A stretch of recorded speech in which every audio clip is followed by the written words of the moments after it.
Welcome, welcome, welcome. It is Twilight Tuesday, and this is GrowedUpGeek Gaming. Welcome to Twilight Malediction, our Rime of the Frostmaiden campaign. I'm Manny, your host and dungeon master at GrowedUpGeek on the social media. If you like what we do here, be sure to give us a like and a follow so you can keep up on everything we're doing here. As always, we will intro the characters real quick, do a recap, and get right into it. So let's start with our amazing players. We will start on the bottom with Dustin. And Dustin, tell us about Kelroth. My name is Dustin. I am playing Kelroth. Kelroth is a half-elf. He's a cleric, and he's sort of a pacifist healer. Seems to have some troubles in his past, but he mostly is just trying to do the right thing in his own interpretation of that. And doing very well as the kind of rational person of the party. Yeah. All right. Our cleric. Next, let's move on to someone at times rational, other times not so. The monk. Lewis, tell us about Baldr. I'm Lewis, playing Baldr, who is our court Azamar monk of the group, who likes to use his fists as weapons. Yeah. Punch first, ask questions later. Very nice. All right. Let's go over to, I don't know, our barbarian, who's responsible for our depictions of violence and most of the mayhem of our show. Tenta, tell us about Jaatuuli. Jaatuuli is a very large white lizard man that worships the Cryovane, and he's out for the betterment of his village, and he's a local, so he's invested in curing this curse and seeing what's going on. He thrives on combat and just enjoys every second of it, like me. Yeah, it would seem so. All right, and last and certainly not least, let's go to Landon. Tell us about our artificer, Orryn. So I'm Landon. I'm playing a rock gnome artificer named Orryn. He loves adventure. Half the time it takes Kelroth to prevent him from going off and getting himself killed, but he has survived thus far. He's thinking about trying to ag Jaatuuli on to help him get into trouble more often, because Kelroth keeps saying no. We'll work on him together. That's fine. Yes. Got to make him a bit more chaotic. Yeah. Like I said, it's not like I can't find odd situations to put you in that may seem innocent to begin with. So, hey. All right, fantastic. These are our amazing players set forth in the horrible world of Icewind Dale. Last week, we, the players, after a touching moment with their traveling partner Kessel and his now dead brother, moved on to confront the speaker of Targos, where they met a seemingly beat down and tired barkeep who, upon seeing the party, grew a set, locked the guards out as the party valiantly charged upstairs, kicked in the door, and quickly disposed of two of the self-proclaimed best swordsmen in Icewind Dale.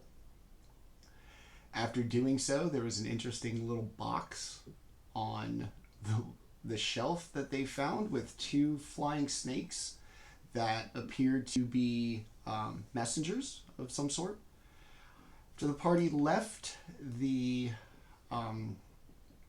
tavern, after destabilizing the local government, they had an interesting encounter with a certain Velen Harprel as she met up with them as they about to enter one of the Arcane Brotherhood members' Avarice's home in Icewind Dale.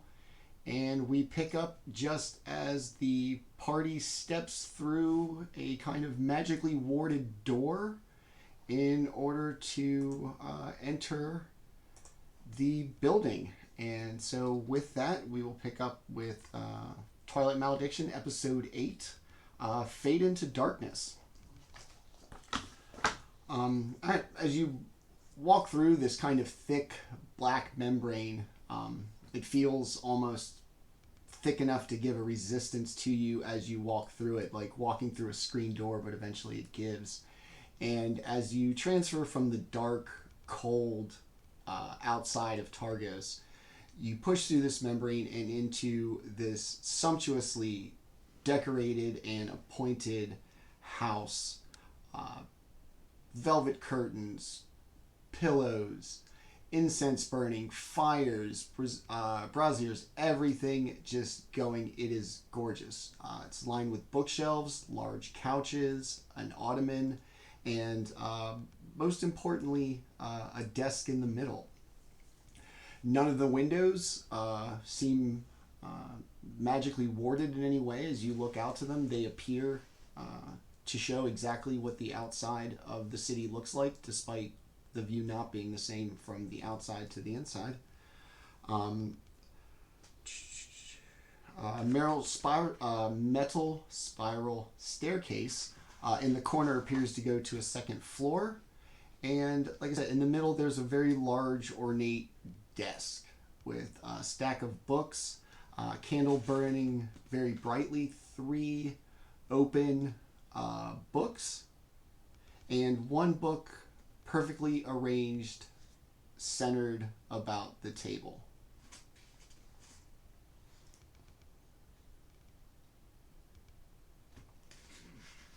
This looks like an interesting book, guys. It must have something to do with. They must have been researching it. How about we check it out? You can read the book. Well, okay. I'll go read the book, and he takes that as enough motivation to walk towards the book. Okay. Valen Harple follows in after everybody makes their way in.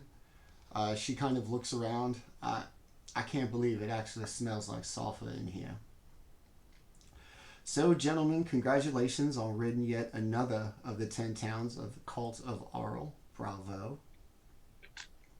She pulls a cigar out of her coat, lights it with a neon green flame that emits from the end of her finger, and sits down on the couch, has a few drags of her cigar.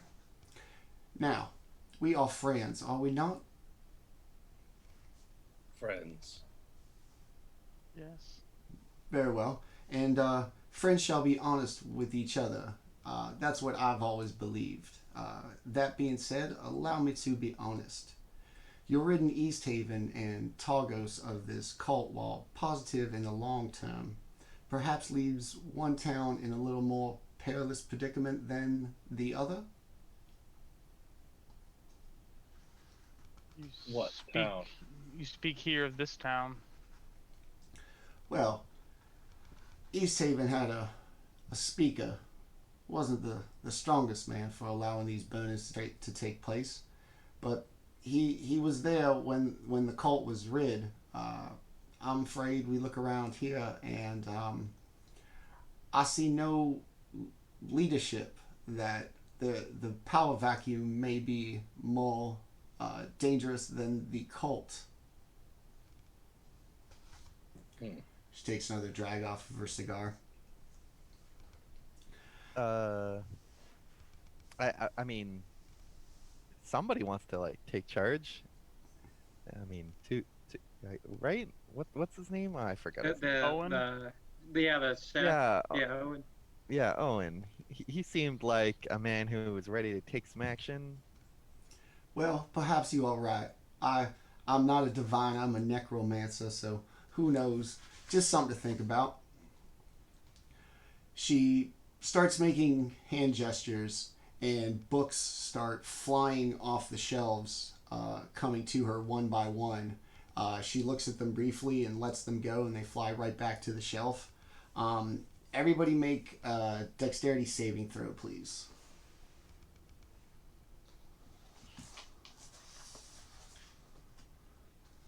Nine. That is a dirty 20. 21. 21. One of the books comes flying off the shelf and hits Kelroth in the shoulder. I'm terribly sorry, darling. You know. Now, if I may discern what Avarice was studying while you debate what to do with her journal right there in the middle of the desk, you saw it. We are friends. Remember, friends don't lie to each other. Now, go about invading her privacy while I do the real work. Orryn just nods his head and like grabs the book, starts reading into the mystery of Avarice's journal. I'd like to start looking around the rest of the house and seeing, like, looking in the other rooms if there is any. It's just one big grand room and then the staircase up to like a spiral metal staircase in the corner. Open floor plan. I guess I'll go up the staircase to the loft, I guess. Okay. We'll get to you in a second. So Orryn, are you're at the desk? Are you have you picked up the book? I'm gonna attempt to pick it up to start reading. As you pick up the book, Valin Harple, without even looking up, I may be careful if I was you. Avarice could be a touch sentimental. I know that's how she came upon her apprentice, if you will. Now, continue with your snooping. I'll be over here minding my business. Jaatuuli walks over to the bookshelf where the book came from that hit us and starts staring at the books. These books move on their own. Why, no, they do not, darling. As you may notice, I am quite talented with what I do. And she just at this point, she gets bored and starts moving stuff around, dancing the candlestick around, puts it all back and just kind of gives you a little eyebrow and goes right back to just quickly reading books as quickly as she can grab them. And as soon as she lets them go, they go back off flying exactly to where they came from on the shelves. Jaatuuli backs up, still looking at the books. Alright, so Orryn, you got the book, buddy? Yes, Orryn is reading the first paragraph.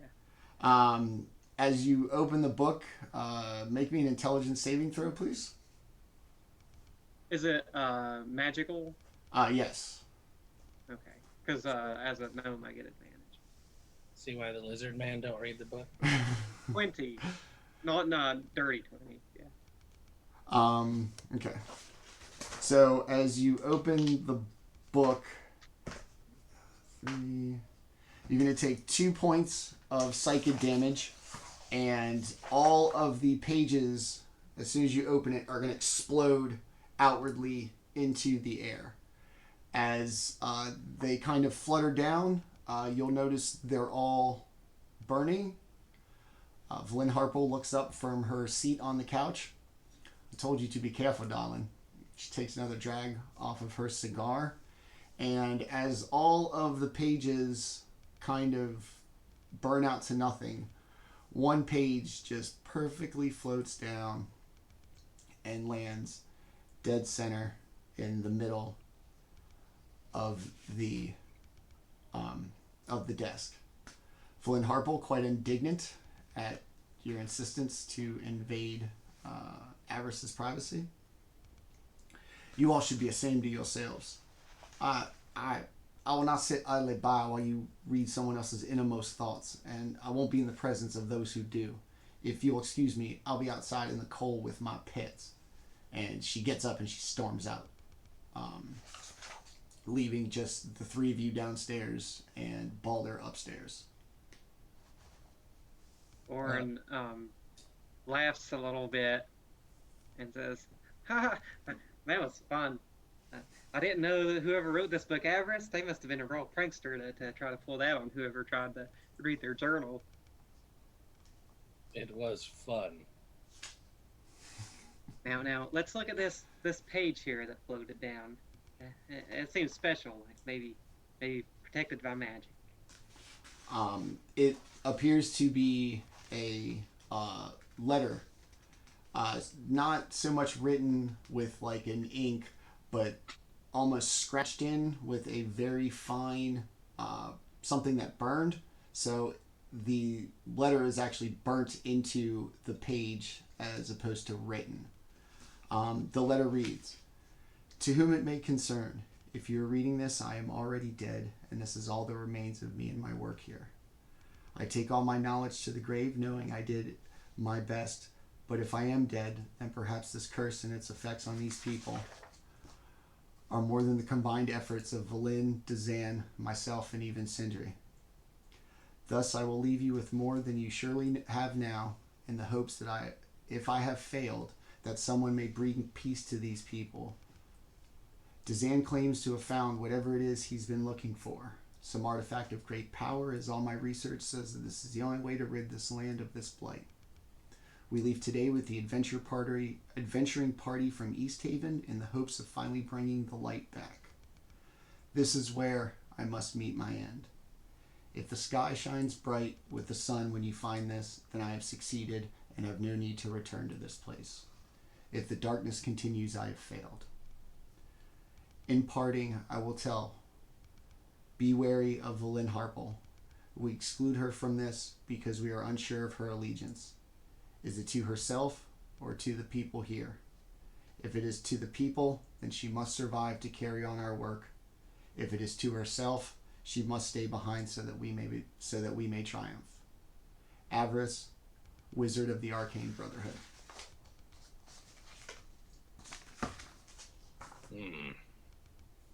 Sindri, Orryn says, hey, I've been looking for this guy, Sindri, and he's mentioned in this letter. That is fortuitous. Is Well, Sindri? Yes, I wouldn't be too excited by the writing of the letter. This person says he's probably not going to make it back. But they mentioned they were looking for an artifact of power, like the one you saw, Jaatuuli, in your vision. So maybe that's where they were headed. Did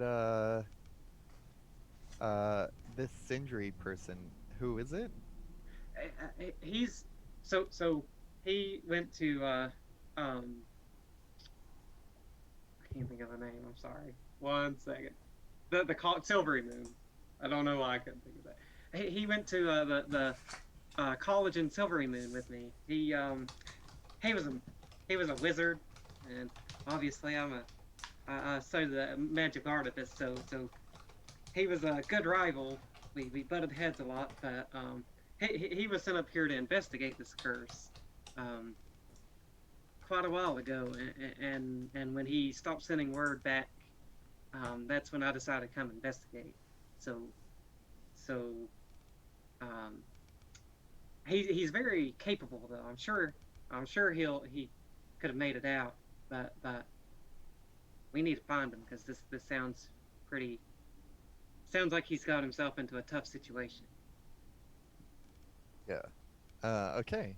Yeah, it does kind of, I mean, not to be the bearer of bad news, but the letter kind of makes it seem like they're all dead. I mean, we know that the adventuring party was dead. Yeah, but this Alvarez guy, we can't trust him, can we? You know, for all we know, he's just a Debbie Downer. He might have thought that they were going to die, and maybe they're just out lost in the wilderness. I think Alvarez was a woman. Yes.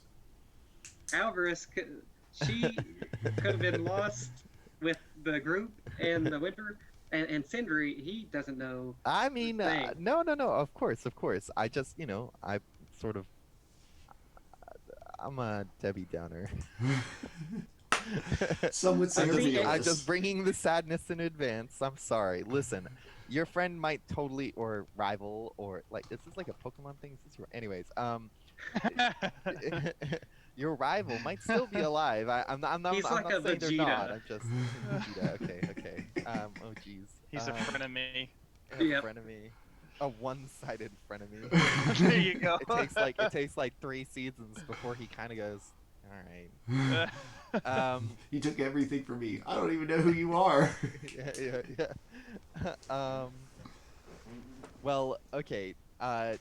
This doesn't really give us a direction to go though, but it does say that, like, I mean, okay, we just basically we kind of just need to do more research and figure out where this artifact thingy is, because anyone who knew where it was, they're all dead. Isn't it likely that the vision that Jaatuuli saw wasn't? It sounds like that may be a great artifact. Whoever that person might be. I mean, that's possible, but it could just be another thing. It could be something different, because I mean, we don't really know. You know, I don't. But these important things.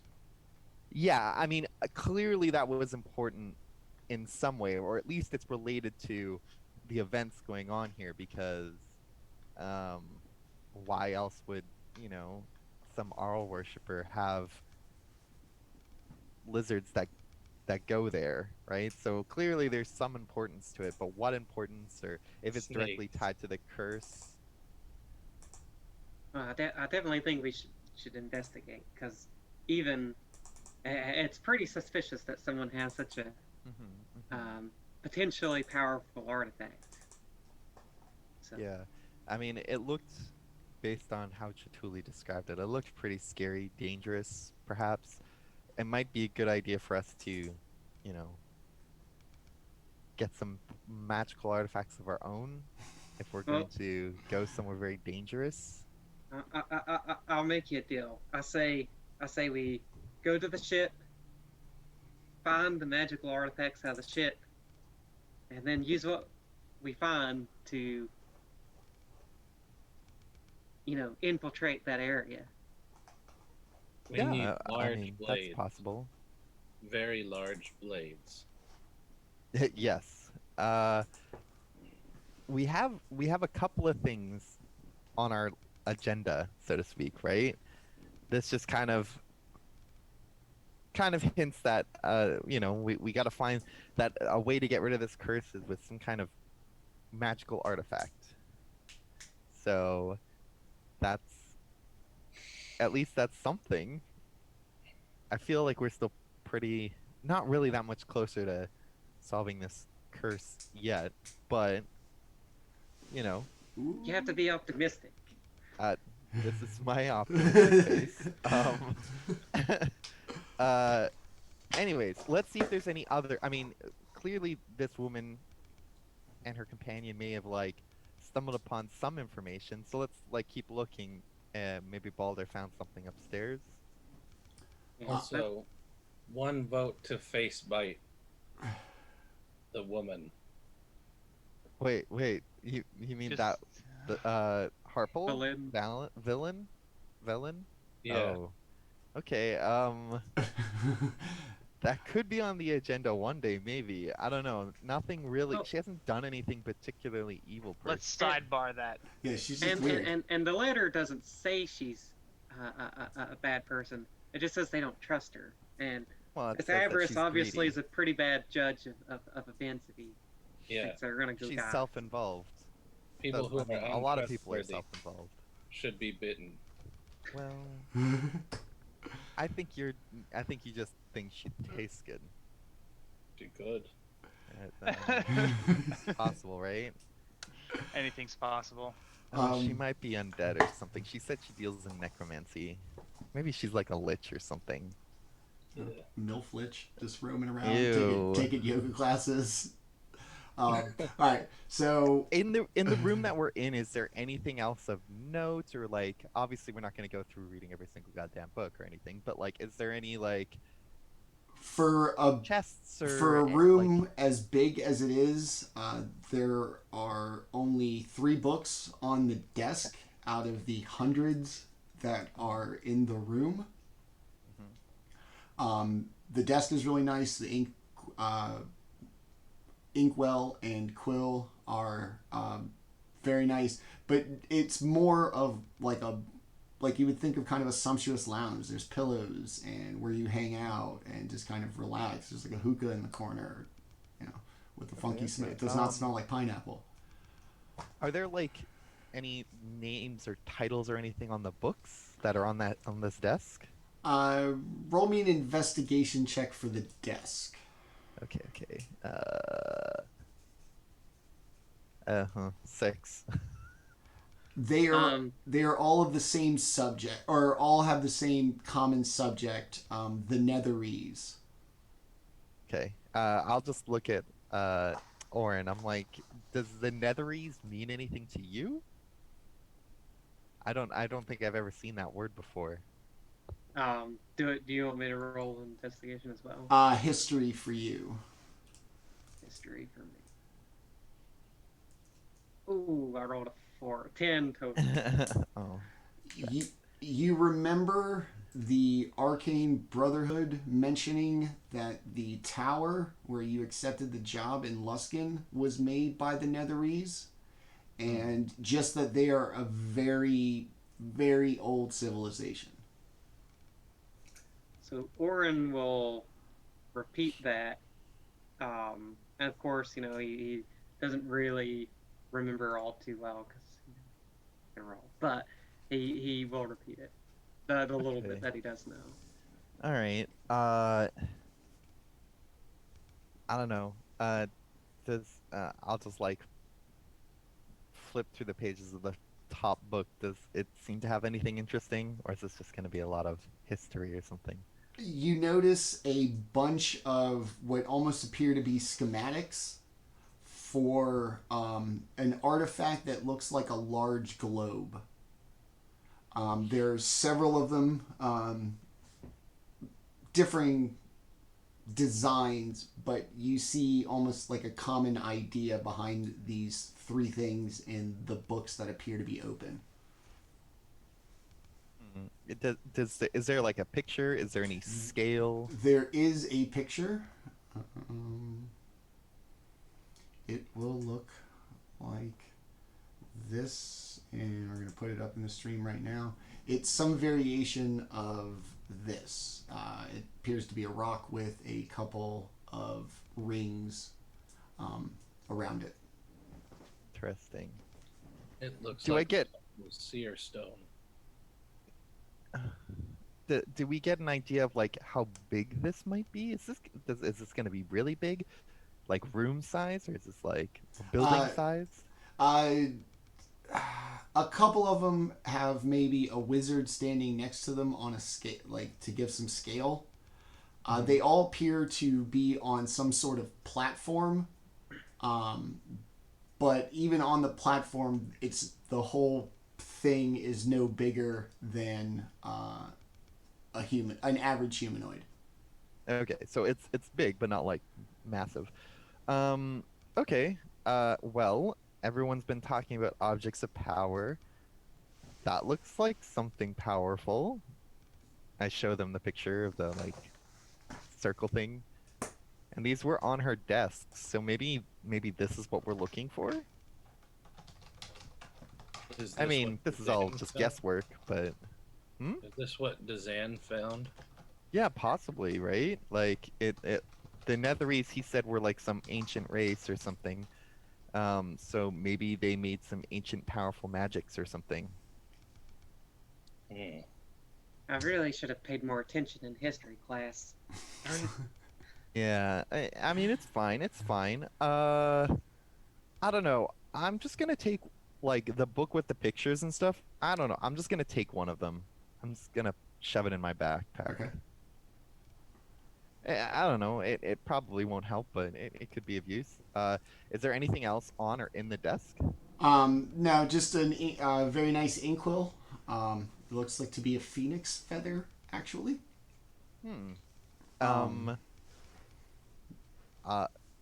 It's a phoenix pinion. That'll bring you back to life. Yeah. Phoenix down. Is as long as I don't die in a cutscene. No, that's actual death. Yeah. I guess I'm gonna take it. Yeah, I would see that and look at it as kind of pretty and stuff. It's not heavy or anything, so I'm gonna take the feather. This is mine now. Yeah. She won't be needing there like a this. cord? Yoink. Yeah. I mean, it sounds like she's dead anyway. So, is there like a cork in the inkwell? I don't want to make a mess. Um, it it as you pull the quill out of the inkwell, you get a really strong smell of sulfur, and the very end of the quill, appears to almost be smoldering, in place of having ink on it. I mean, Tattoos. this is pretty cool, right? I'm taking this. This is. I found this one. This is mine. This is mine. I don't know if it's gonna be of any use, but I'll take the Phoenix quill and inkwell. Awesome. All right. So as you guys kind of look around, the room seems pretty, like I said, pretty straightforward. Upstairs, at the top of the stairwell, there's a small landing and two identical doors that are both closed. What do you want to do? There's nothing on the landing or anything like that. No, it's literally just a landing, a door on the right, and a door on the left.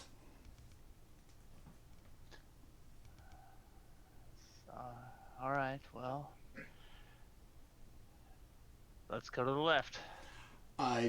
You open the unlocked door. It's a very small room, sparsely decorated. Just a bed of straw, a small blanket, a torch, and a little lantern. It appears for light. There's nothing else in the room, just that. Just that. All right, I'll go in the other room or I'll look at the other door. The other room is much bigger. It looks almost identical to how downstairs looks. Everything is the same color scheme, same big fluffy pillows, floating candles, the whole nine. Just replace the couch with a bed and smoldering braziers of like coals, not producing a flame, just a pile of rock, like smoldering and giving off a sulfur smell. Is there anything on the bed, or I want to turn this place over.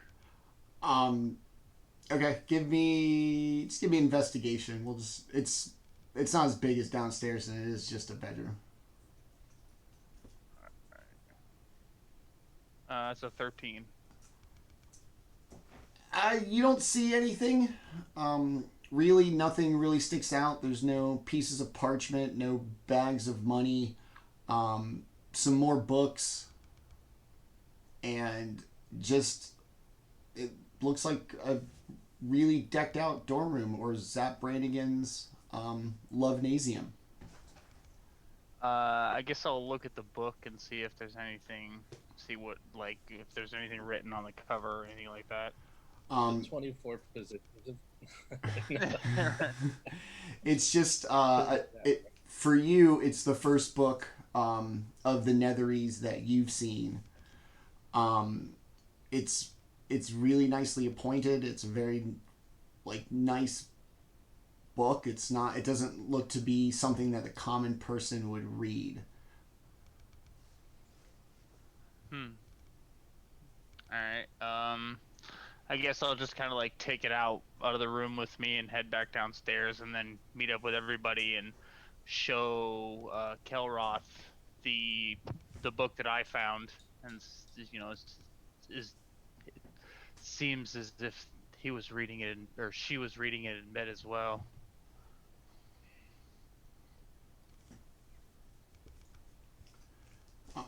So after everybody kind of gets back together,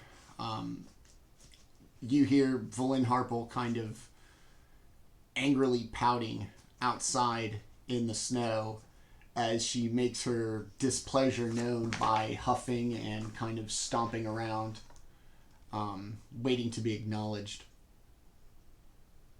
I guess we'll walk out and... Wait, but there was another room upstairs that you didn't look into, right? No, it was only two. It was basically a really nice room, and then if you could like convert a dungeon into a guest room, that's the equivalent of the other room. Oh, okay. I missed that part. Okay, I mean, I guess, I guess we'll head outside. It looks like, to some degree, we'll be able to come back here if we needed to, so. I mean, yeah, I imagine so. Valin, It's Anyways, not like well, anybody else is gonna be using it.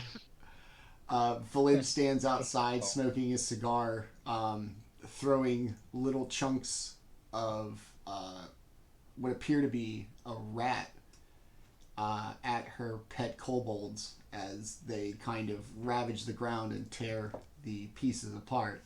Oh, well, I suppose everybody has their limits to invading personal privacy.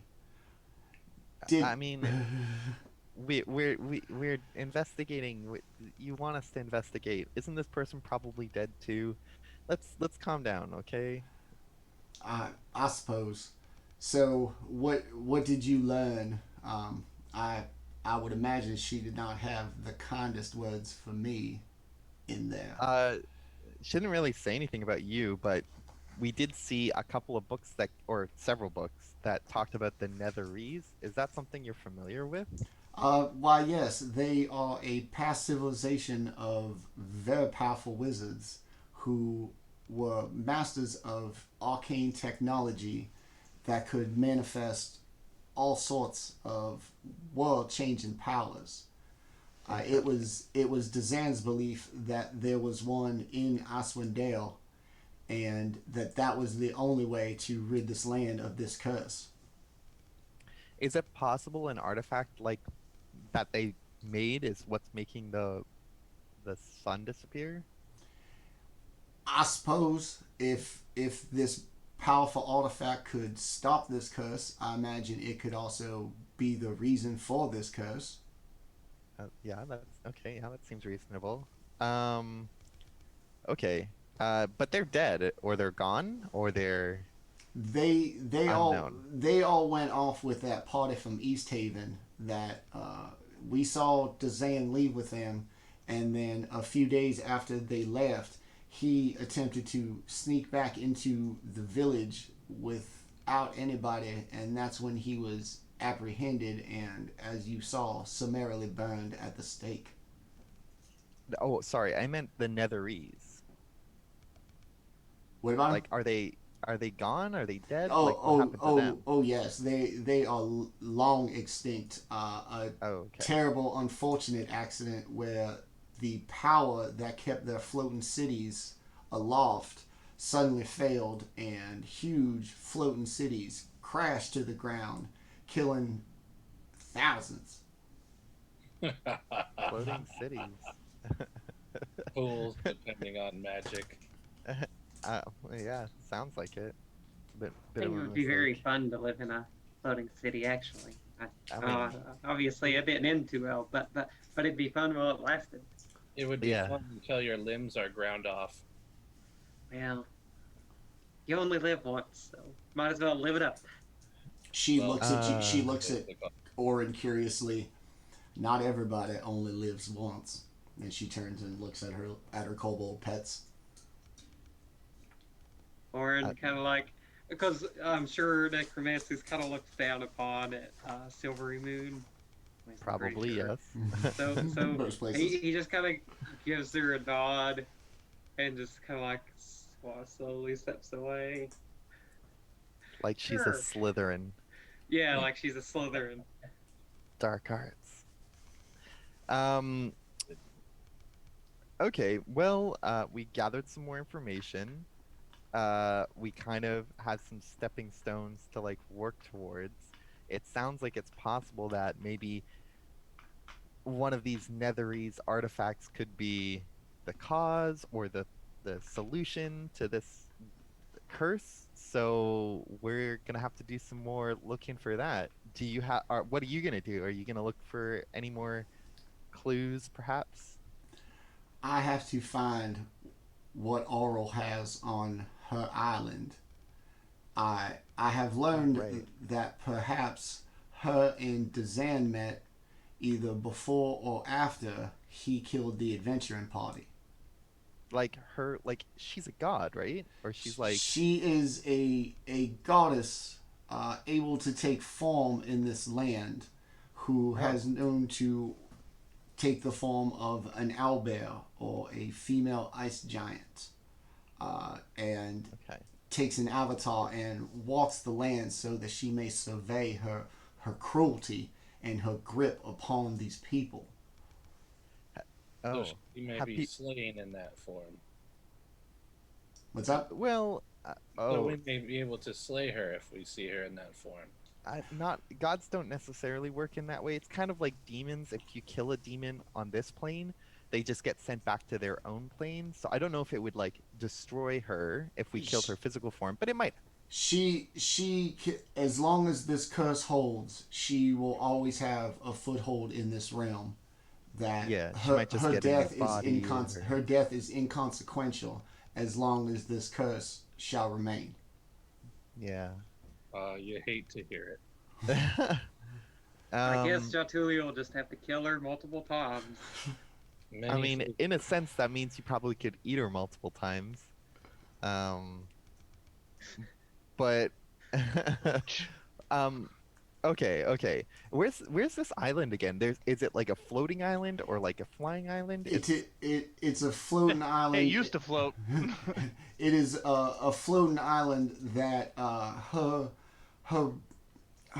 demiplane of existence drifts close to the material plane about once every full moon, and her castle is visible on the sea of moving ice out to the northwest of here. Did Okay. we not see that once? I so think we far? saw that when we first came here. Yeah, your first night on the mountains. Yeah, we saw it in the distance. When We we got saw like a figure floating in snowballs the thrown at us. moon. Okay. Perfect. Well, yeah. So you keep track on, or figure out about Arl, and we're gonna try and figure out about this Netherese artifact stuff. Maybe that's the solution to this curse thing. I knew the Arcane Brotherhood was wise in hiring you. Very well, I shall away to further learn more about this Frostmaiden. You gentlemen have a good evening. She gives you a curt little bow, flicks her cigar off into the snow, and trudges down the street with her kobolds in tow, in no particular hurry. Just a mosey on down the street. She upsets me.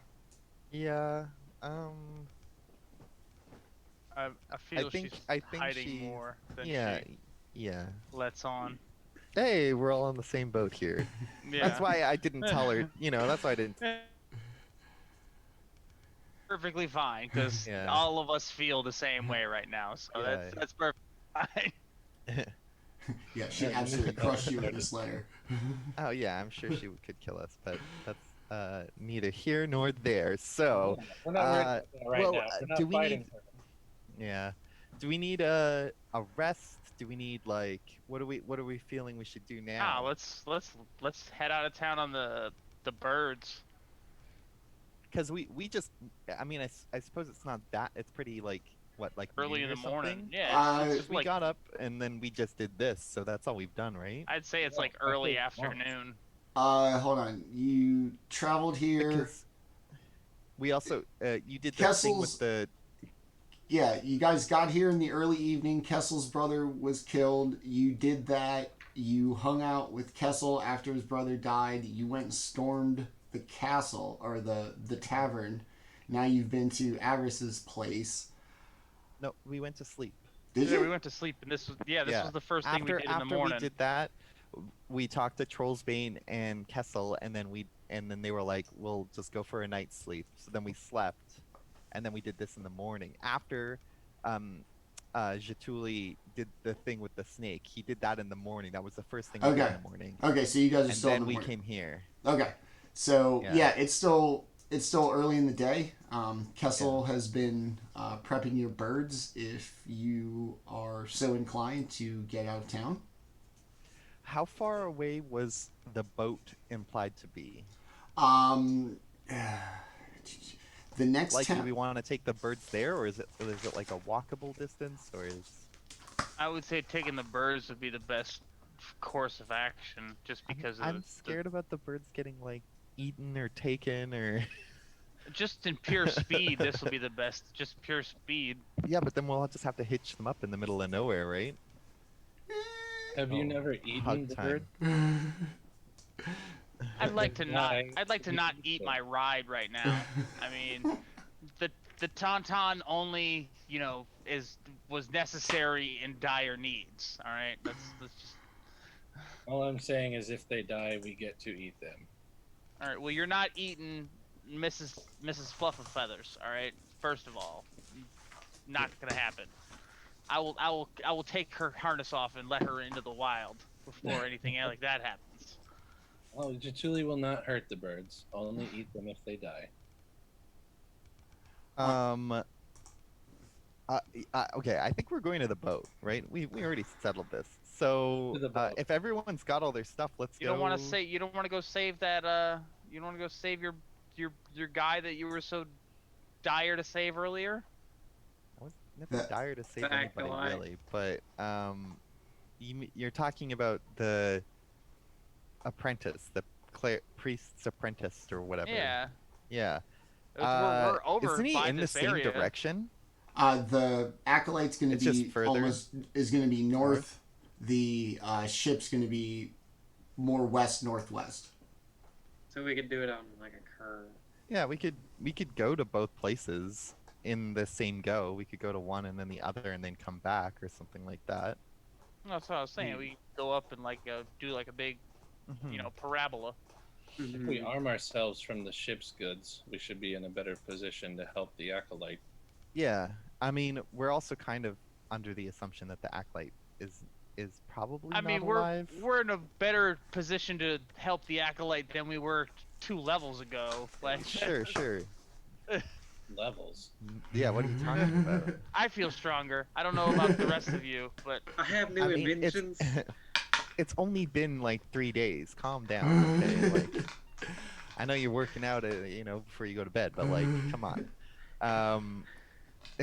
He's taking that vitamin S. Yeah, well, yeah, I think going to the boat. Okay, if there's goods on the boat that could make us stronger or help defend ourselves or Big blade. dispatch our enemies, then I think we should do that. And then from there we could go check on this like house that's further in the north, and see if the priest is there or if he had any information or what happened to him.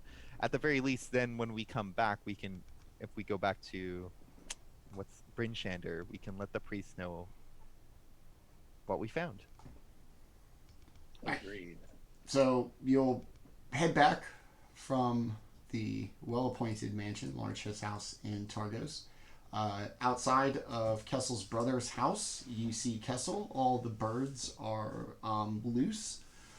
3 of them have traditional saddles of varying sizes. One of them appears to have a small kind of basket in the back, like a miniature chariot.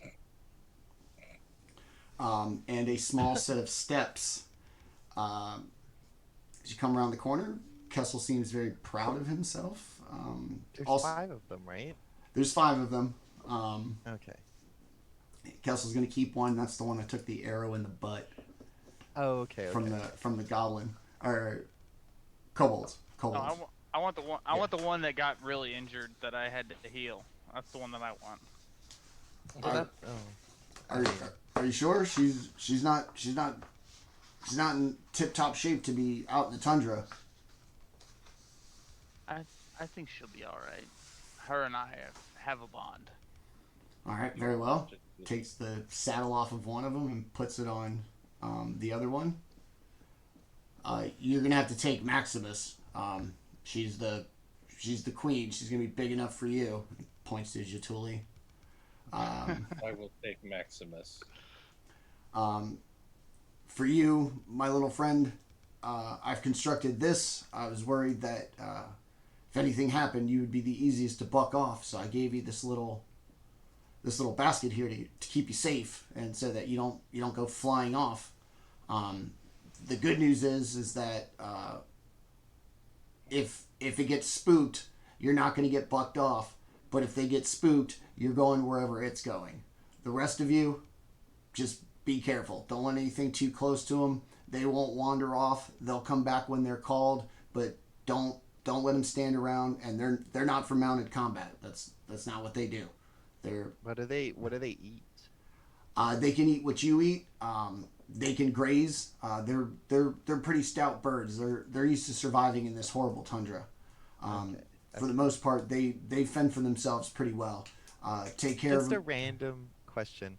Have we like seen any of these in the wild in our journeys? Like, just like wandering like a deer or something? Not yet. It's also very dark, Okay. so your vision is, you can't see as Yeah, far. yeah. But Okay. I mean, was just curious if we saw any in the wild. no, Guess I that mean, things in the homeland is horrible. yeah, they're big. They got big fluffy feathers. They look indigenous to the area. Okay. What was I gonna say? Okay. How these things like they have some packs on them, like they could carry some stuff too? They have like saddlebags. Okay. Mechanically, they are capable of carrying the same amount as a horse. Okay. Cool. And then Jaatuli's, Useful. for mechanical reasons, is not going to be able to carry as much other stuff aside from Jaatuuli. And as a byproduct, Orryn's can carry a lot more because of size. Mm-hmm. I'm just smirking from ear to ear looking at that basket. Yeah. Orryn is just like so happy that he has the little basket. He just like puts a little rope in there to make like a makeshift seatbelt.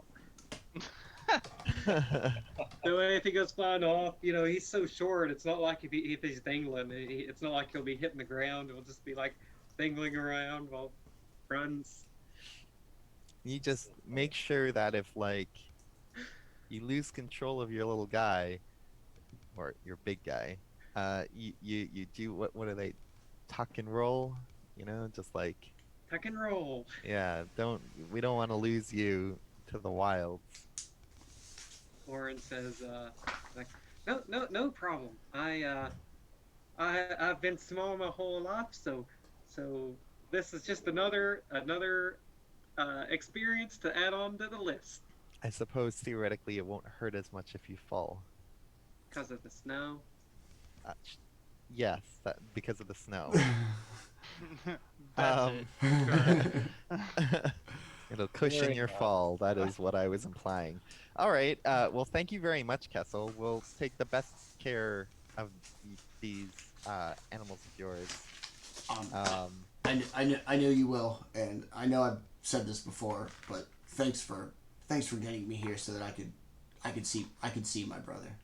It means everything to me. What I was gonna say was, Owen, kind of was implying that he wanted to like help take charge here, and it sounds like you're hoping to do some good for this town like your brother did. Maybe you guys could work together to like bring some stability here, since we kind of fucked up the government. Destabilized it. Yeah. That slump-shouldered bald man in the tavern?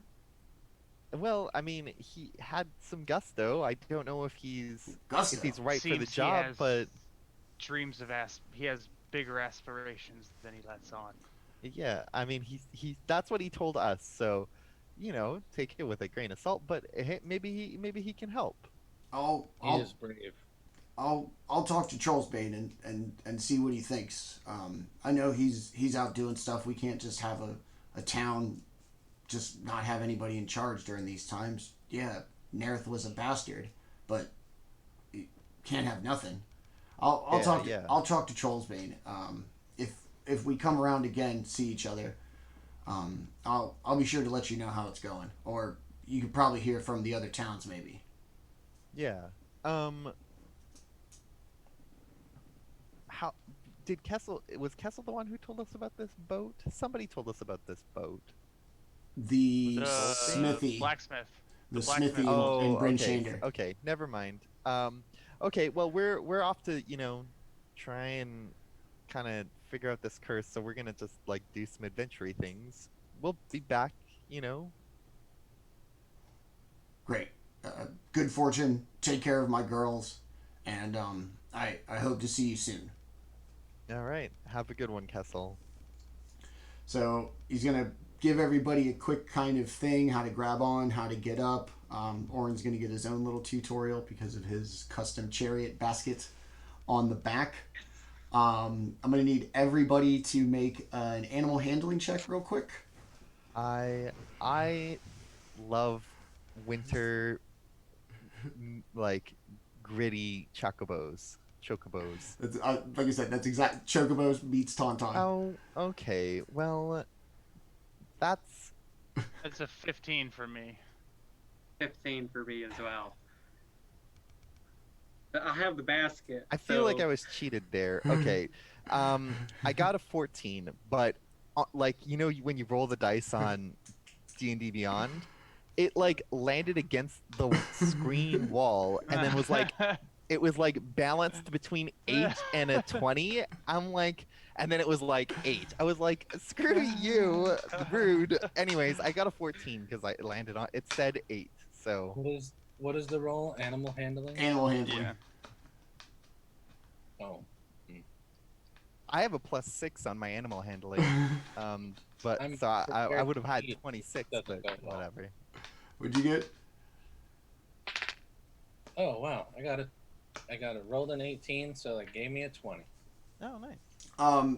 As everybody gets in, they kind of adjust pretty to good the weight, give a really nice, healthy kind of squawk, do the little bird butt feather shake, and just kind of begin casually trotting around. They feel good. It's been a while since they've actually run loose and not been hitched to Kessel's wagon. They seem really excited and playful with each other and almost eager to really kind of get out there and open up their speed and see what's what. Cool. Yeah, let us head the best we can to the boat thing. How long was this journey gonna take? Because it's like early afternoon or like before noon or something. So We'll say it's right about the time that the sun is up, so we'll call it 10 o'clock. Jaatuuli having been from the area on Axebeak would probably, hold on, let's do the math right quick.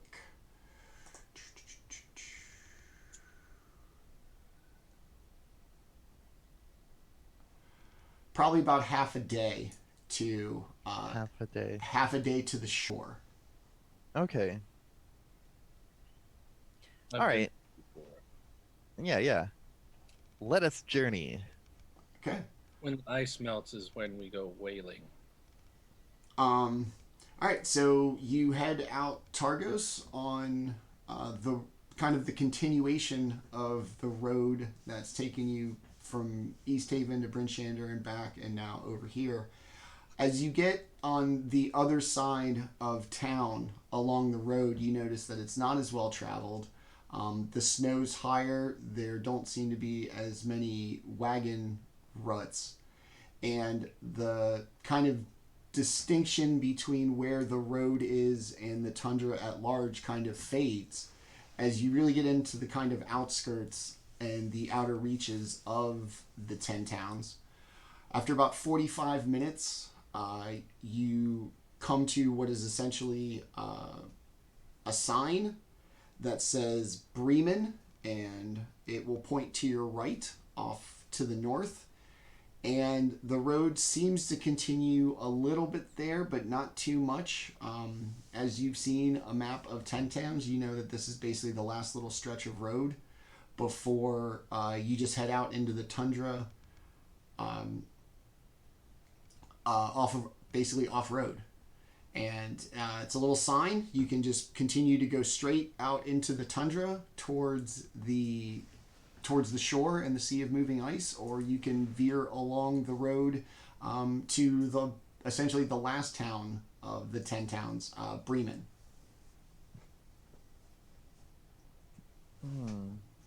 Just move towards the shore if we're.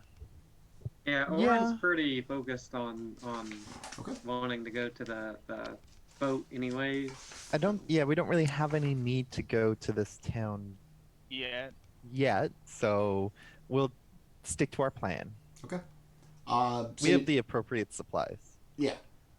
So you're going to kind of make your way out from the road and into the tundra. And as you get into this big, open, wide space in what limited daylight this land offers, the Axebeaks are having the time of their lives. They are just hauling ass through the tundra. Their large bird feet seem very suited for the environment. Great traction, big, wide paths to keep from sinking into the snow. And you're basically really moving. Jaatuuli's kind of natural awareness of where everything is and being native to the area has helped. I'm an outlander, so I have an excellent memory for geography and can recall the layout of terrains and stuff like that. Okay. So, what does that have?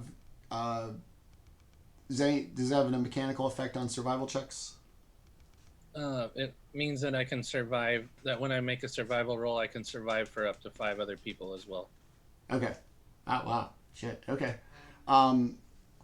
So you just kind of head out in a generally northwestern direction, as you know, kind of where the sea of the moving ice is. Now that you're out in the tundra, you're really exposed. The wind is brutal, just loud. There's clouds that are rolling in. The light is still there, but it's not dark, but there's no really direct spots of light. There are just gigantic ice crystals just shooting out of the ground. They're in the picture on stream. Snowfall just keeps coming down in the wind to the point where it's very hard to see, and it's almost a full-on blizzard. Birds are having a hard time keeping their eyes up as the snow and ice whips them in the face. And I'm going to go ahead. Well, all right, so you roll for everybody then, yeah? Yeah. All right, man, no pressure. Give me a survival check for everybody. All right. No pressure. Sorry. I have a pretty good survival skill. Do you? Yeah. All right. Well, let me double check that. Survival. I got a 16 survival. Okay. So not great, but not bad. How does Yeah. everybody comfortable with taking the 16, or do you want to roll your own dice and see what you get? I'll just roll my own. Okay. Yeah. No, I didn't get better than that.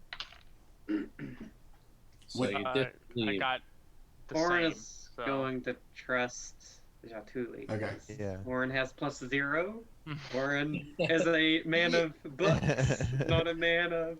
No, I'm just like I'm keeping an eye out for opportunities, but Okay. I'm following. his What lead as well. did you get? I just got a 10. Okay. Woo. I have a +6, but I rolled a 4. I just dropped I my have a D4 in a +4. trash can. Okay, yeah. So Because it's tied to wisdom, and I have a really high wisdom.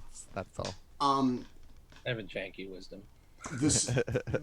the storm really picks up to the point where it is now a full-on blizzard, and the birds are almost refusing to carry on any further for the time being. Do you want to push forward? Do you want to? What do you I want to feel do? we should make camp.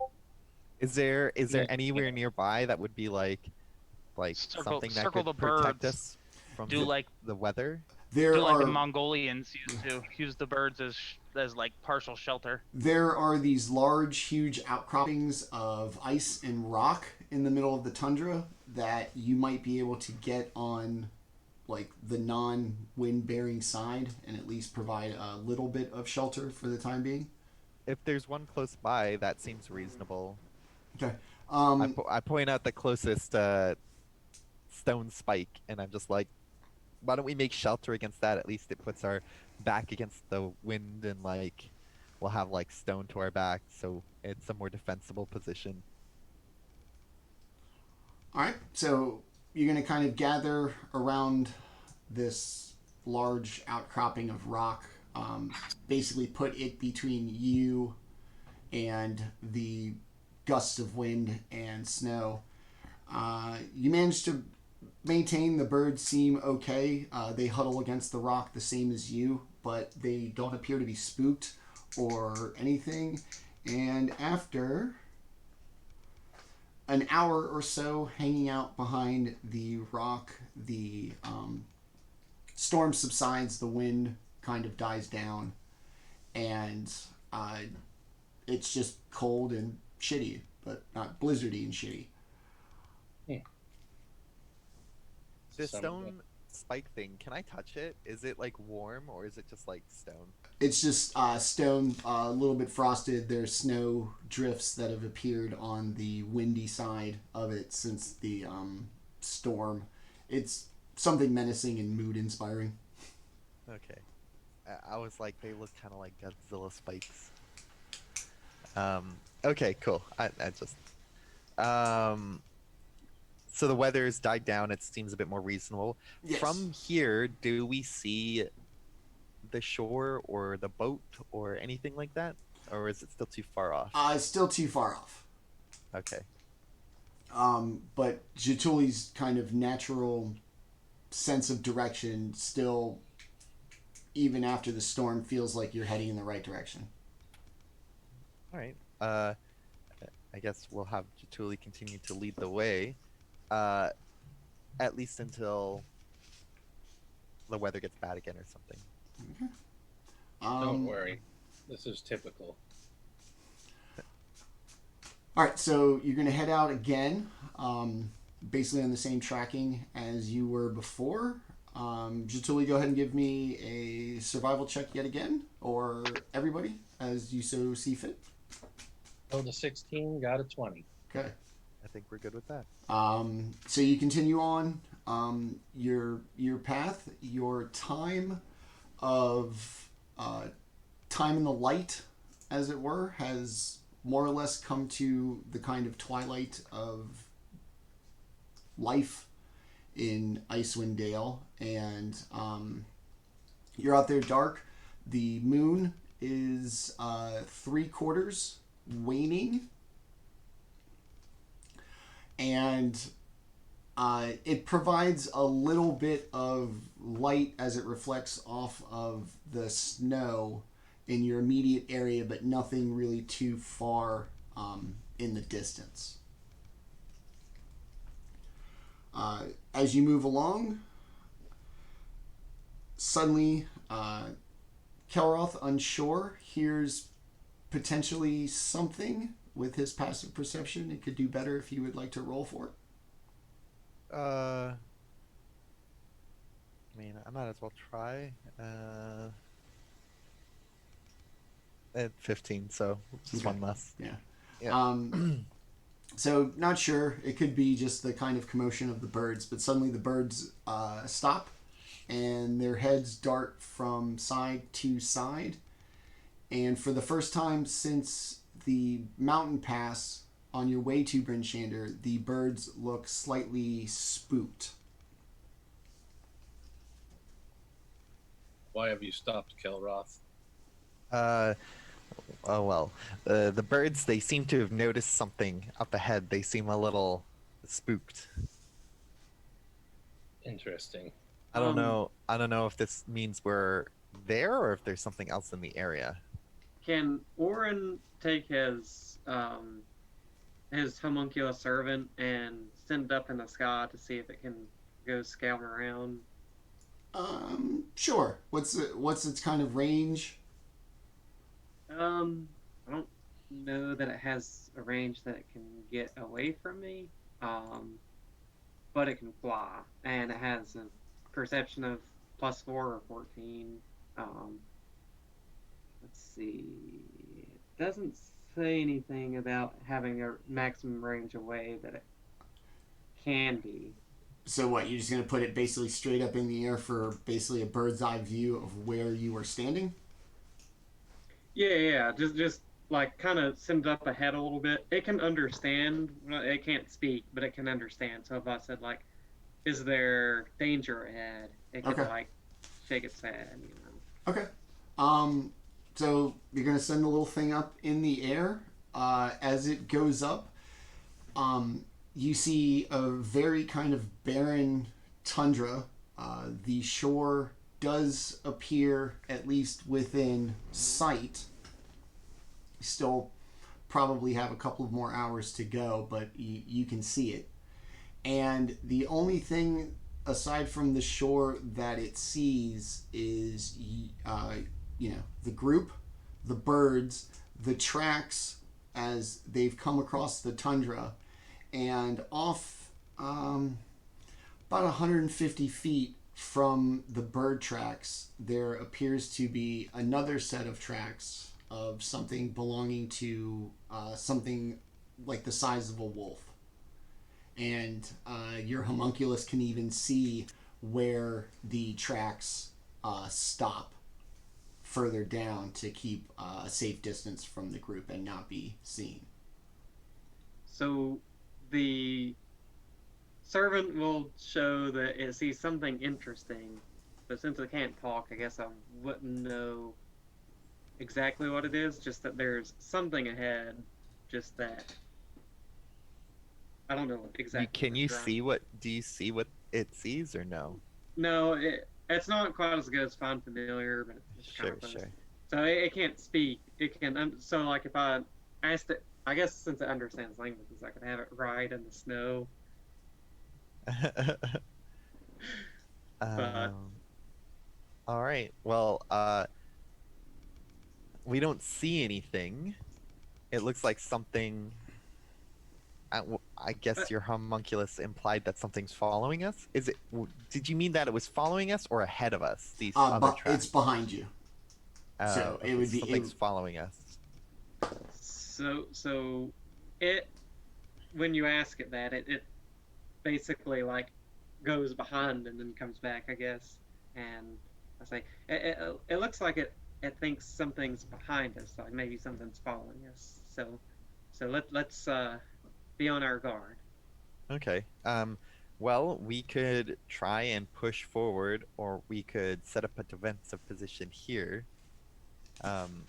Kessel said these wouldn't be good for fighting on. I think I agree. So we probably should dismount if we want to get into a defensive position against whatever's coming. Or we can keep pushing forward. Would be our best option. Yeah, I mean, these birds got to be pretty quick, right? If something catches up to us, then we can deal with it then. Let's let them open up. Let's take them for a run. Yeah, okay, we're going to try and push forward. All right. Yeah. As you get the axe beaks going, they're slightly hesitant at first. They definitely felt something. And as you kind of get moving again, off in the distance, you hear a very distinct and, a very loud wolf's howl, essentially off behind everybody's right shoulder. It looks like maybe we found out what's been following us. Yeah. I don't know if we can outrun what's chasing us. Yeah, and it's gonna take me just a second to get off the axe beak. So if we're gonna have to fight off some wolves, is there a defensible position in the area, something we could put our back towards or something like that? More of the rock outcroppings. Okay, why don't we head towards one of those rocks and then... It's just, I say we push on, trying to get to the boat. That'd be the best. Right, but if these things are faster and they start attacking the axe But if they're faster than us, they would have already made their move. If if they didn't make their move yet, I feel it's someone watching us. That's the. Someone that howls. No, I'm just saying, like that's the Can we see them yet, or are they like? They're taking advantage of the darkness and the distance. It could see you right now without you seeing it. Is there any trees in the immediate area? No, See, we're just being followed. Yeah, flat tundra and like I said, the big rock outcroppings that are on the stream and that you guys like kind of huddled behind during the blizzard. Yeah, but beasts and monsters and stuff stalk and hunt their prey. They don't. Not all of them just rush their. They could be waiting for us to get tired, or, trying to surround us or something. So that's why I think finding some kind of defensible position is smarter if they're catching us. Staying in the open is even them. more dangerous than moving. If we're just sitting here waiting for something to come attack us, then something will come attack us. But if we continue moving, well, I thought we were moving. I was just implying that we should get into a defense, move towards like a rock or something. I'm okay with that. Let's move to one of the rock spires or spikes. All right, as you head over towards the rock, you don't hear the howling. The birds seem to kind of calm down for a moment until you hear kind of a rhythmic cadence and see the appearance of torchlight coming essentially towards you through the darkness. Was this in a different direction than we were hearing the howls? Yeah, the howls would be behind you, and this approaching torchlight is in front of you. Okay. Does this look like one of the torchlights from like the Goblin War Machine that we could potentially be from that? It is. The torchlight is higher off the ground than an average humanoid, and there appear to be more of them. I mean, it could be people riding mounts or something like that. All right. Well, we're not we shouldn't be super visible. Why don't we try and hide here? We're now like up against these like rocks, so at the very least nobody's sneaking up on us or from behind anyways. After you press yourselves up against the rocks, the torchlight still seems to be coming directly towards you. You hear a kind of rhythmic cadence and chanting as it approaches. Aren't these like does this remind me of the barbarians that we met the first time we were here, the Goliaths? Everybody give me a perception check.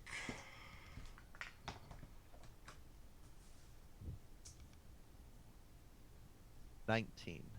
Manny with the wisdom. 16. Do you want me to roll for the homunculus as well, or? No, because it can't tell you what it is. Okay. Everybody who rolled recognizes that it is the rhythmic chant that you heard both in the tavern in Hundlestone and out of the Goliath barbarian tribe that you had encountered previously. Oh. They seem to be making their way now directly towards you. Okay. You have no need. Goliaths, they may be friendly. Yeah. You have no need to worry, adventurers. We mean you as much harm as we did in our last meeting. And where's that coming from? And out from the darkness, by the torchlight, stand 6 redhead gladiators, Goliath barbarians. Okay. Down some in quantity from the number that you encountered previously. Okay. Jaatuuli's gonna step forward. Brothers, mountain brothers, I see there are less of you. These times grow ever increasingly difficult, for we have come across drow. We have killed many drow. We now search for a druid who leads the corruption of this land. A druid leading corruption of the land. That does not sound like a druid's position. It isn't, but these dark times and this devotion to this Frostmaiden have twisted the righteous and the good to cruelty and power for no reason other than to destroy others. We'll have to check on my people. I'm gonna. Hey, something was following us. You're very familiar with this land. This is your land. Did you hear that wolf howl? The druid sends awakened creatures to monitor all who may oppose him. So there's some kind of druid we have to worry about. Okay. This is Can you our see land. it? Oh, sure. Sorry. Believe the just- druid is searching for the other part of its messenger service, and I kind of like lift up the cloak that's like strapped to the back of my my axe beak, and it's got the cage with the Sloan snake in it. Oh yeah, we are carrying Oh. around that thing, aren't we? Yes, the flying snakes. We Probably not good. we have seen them from the southern parts of Icewind Dale, heading into the mountains, just on this side of the spine of the world. Where did you get those? This was taken from an associate of Arl. Yeah. I hope they died painfully, and they all kind of give like a noble cheer and some chest bumps and that kind of shit. They As sure they did. did, brothers. They sure did. Okay, maybe we should get rid of that. I mean, we used one already. Do we really need to hold on to this one? If this druid thing is using it to track our location, that doesn't seem good. Let him out. Yeah, Oh. let's let him go. Snakes taste like shit. and I think we gathered as much information as we're gonna get from them. So So I don't like the idea of being followed or tracked. I guess with everybody, I'm going to drink one of the light green potions from my pack, and I'm going to kind of like turn back and like put the cage in my lap, and I want to look at the creature, and I want to go, do you serve this druidic master they speak of? And what? It's supposed to speak to you, or are you supposed to understand No, it? no, no, no. Oh. Like it's I guess it's a potion of animal friendship. So I guess if it was like making any sort of like positive or negative like connotations, if it's like if it would like recoil, or like if it would like just kind of like fly around its cage or anything like that. I could talk to him. I can speak with animals. Animal So friendship. Let you convince a beast that you mean it no harm. Must see and hear you. Beast intelligence of 4 or higher. Seen on a wisdom saving throw. Yeah, it just becomes kind of enraptured with you. Just kind of floating there before you. Jaatuuli, you want to try to talk to it? yeah. Now that it's just kind of like hanging out with me. Yeah, now that he's not gonna like bite us or fly away, I'll reach over and just touch him on the head and tell us, Snake, do you work for this druid? I was like, what am I supposed to do? Can you understand? Do your it, best or does snake it just- impression. I know. Manny. Am I supposed to do Cobra Commander here? It's Is that what this is? conversational. It's Do conversational. Cobra. So it can speak to you? Yeah. Whoa. Okay, so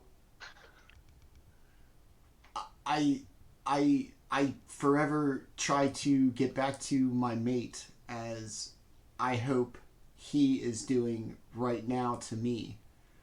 Oh. We have We're mean. we have two points in the castle in the mountains and in this cage that we only fly from one to the other, and I hope that my mate will be back soon. Oh. Your mate was released yesterday and made it to the mountain. Then I hope our master hasn't killed him, or he should be back by now. What is the name of this master? We do not know.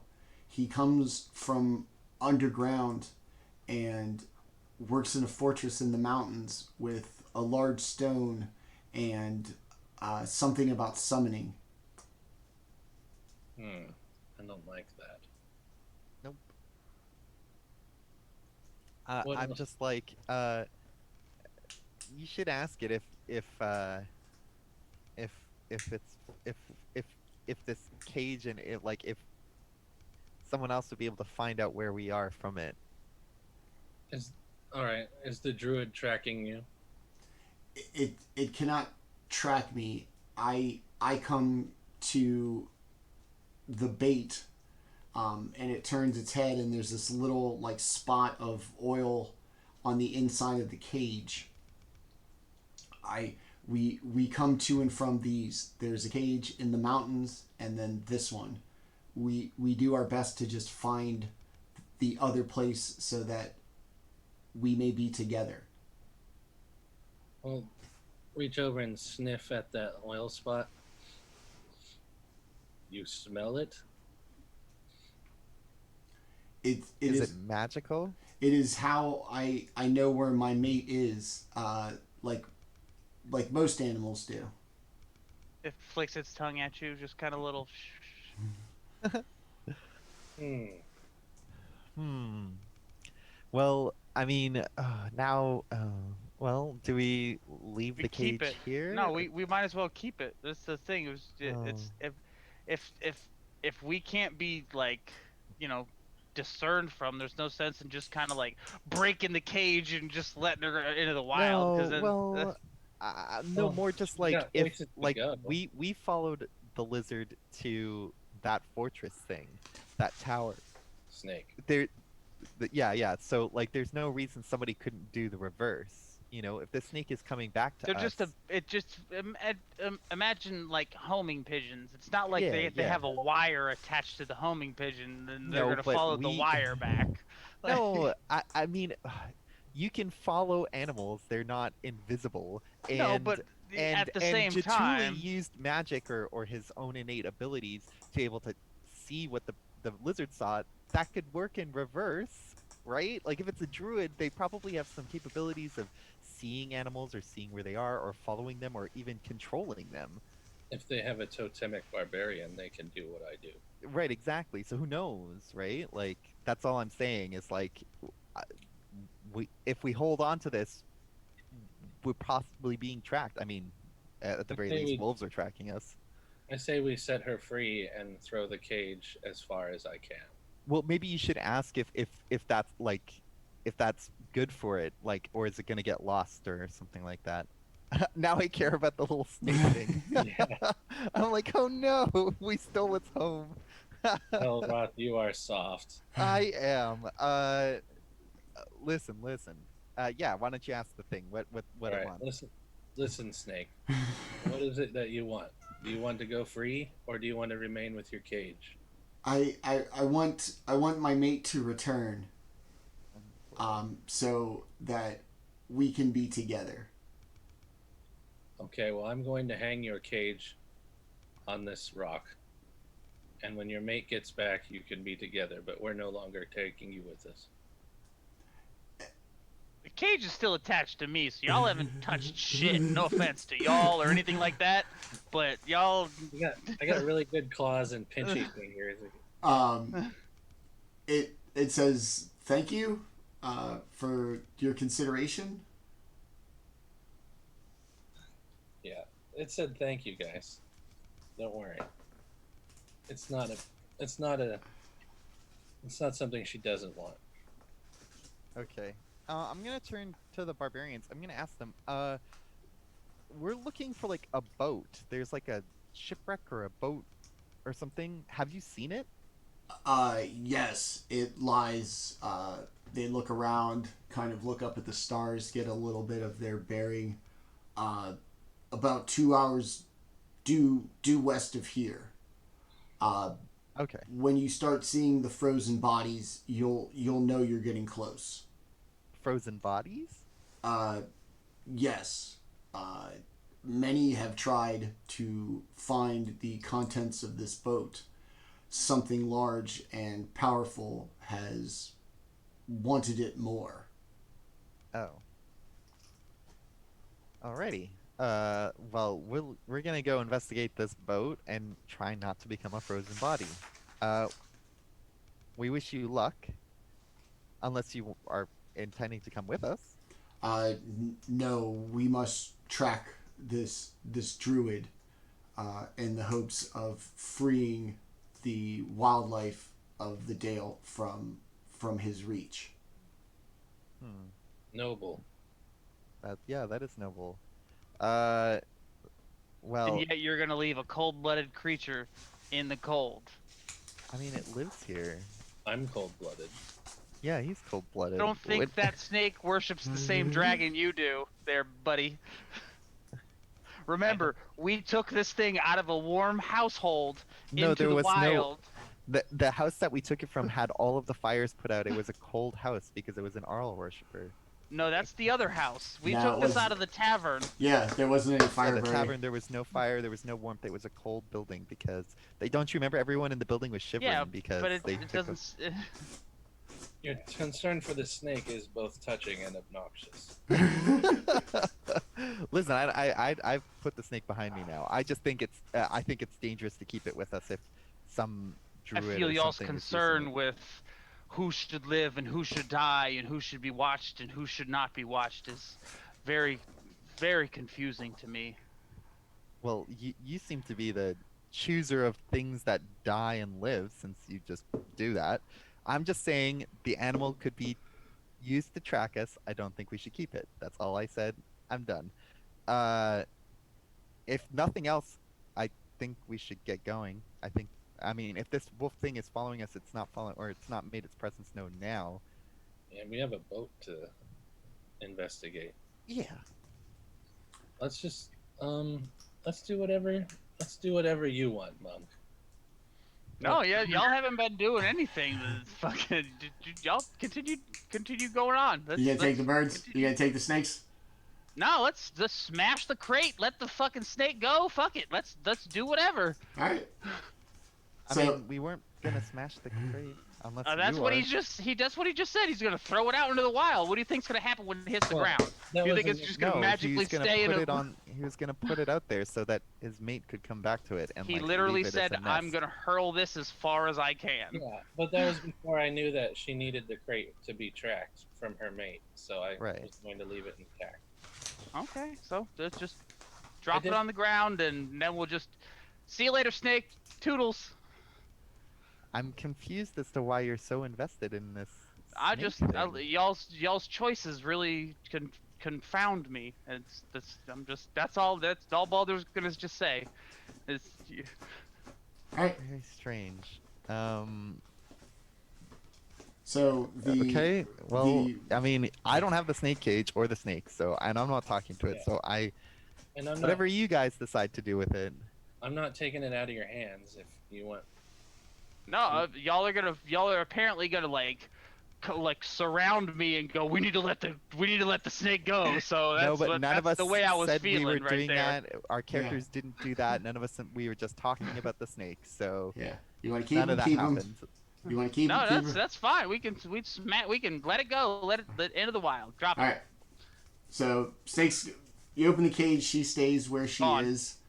Well, I am gonna say this.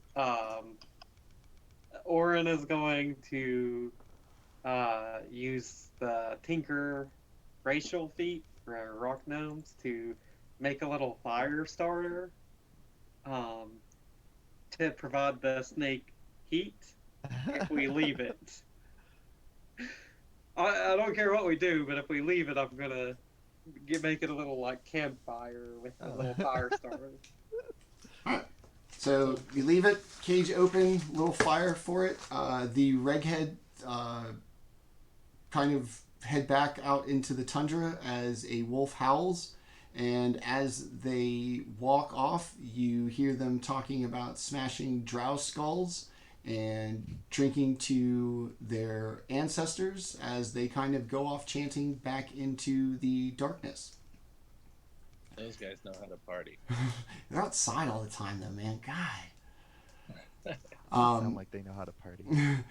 So after you head kind of in the direction that the reghead pointed you, eventually you come to the shore of the sea of moving ice, and just slightly a little bit down the way, a little bit offshore, you see two large masts, a large ship that seems to be frozen in place, as well as a bunch of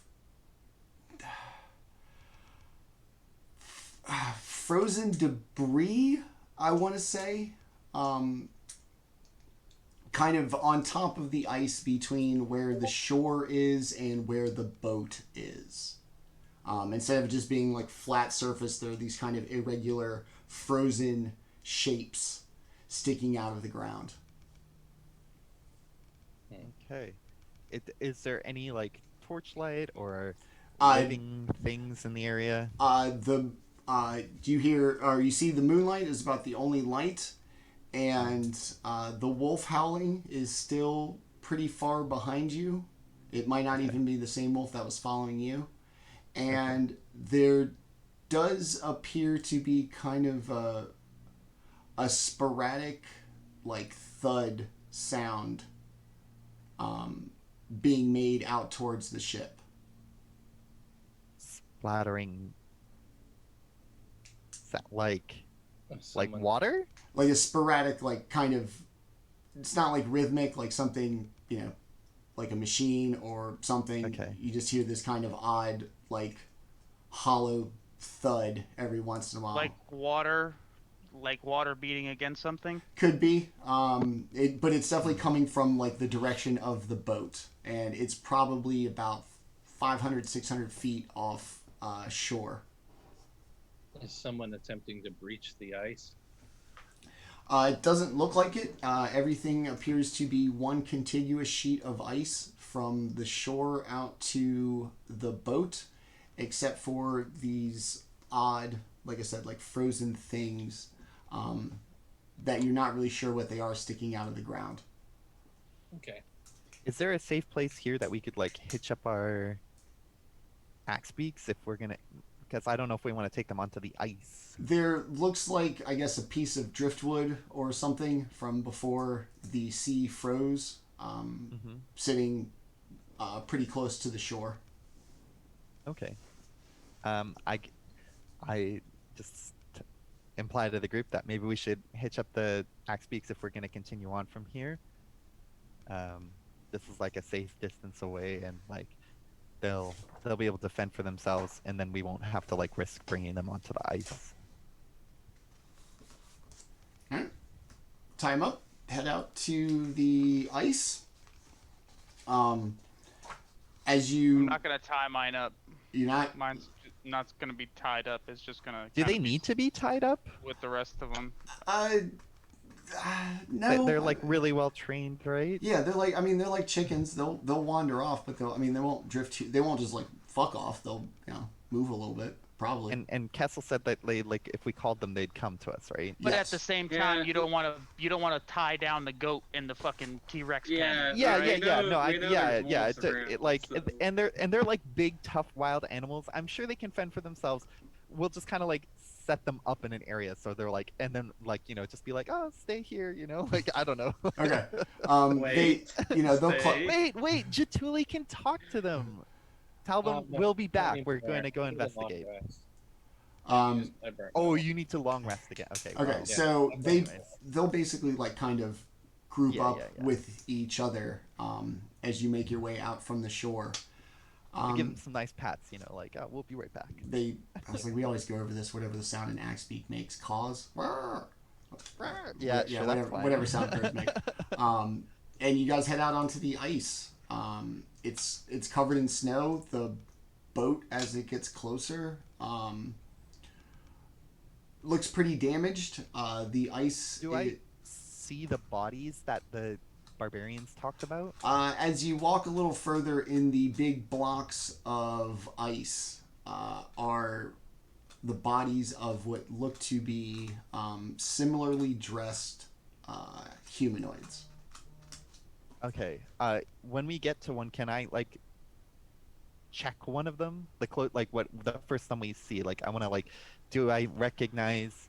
Is there any like I don't know, coat of arms or any of that kind of stuff? Like, are they identifiable? After a couple more, you do notice that they appear to be Flaming Fist mercenaries. Okay. And they're all dead? They are frozen in blocks of ice.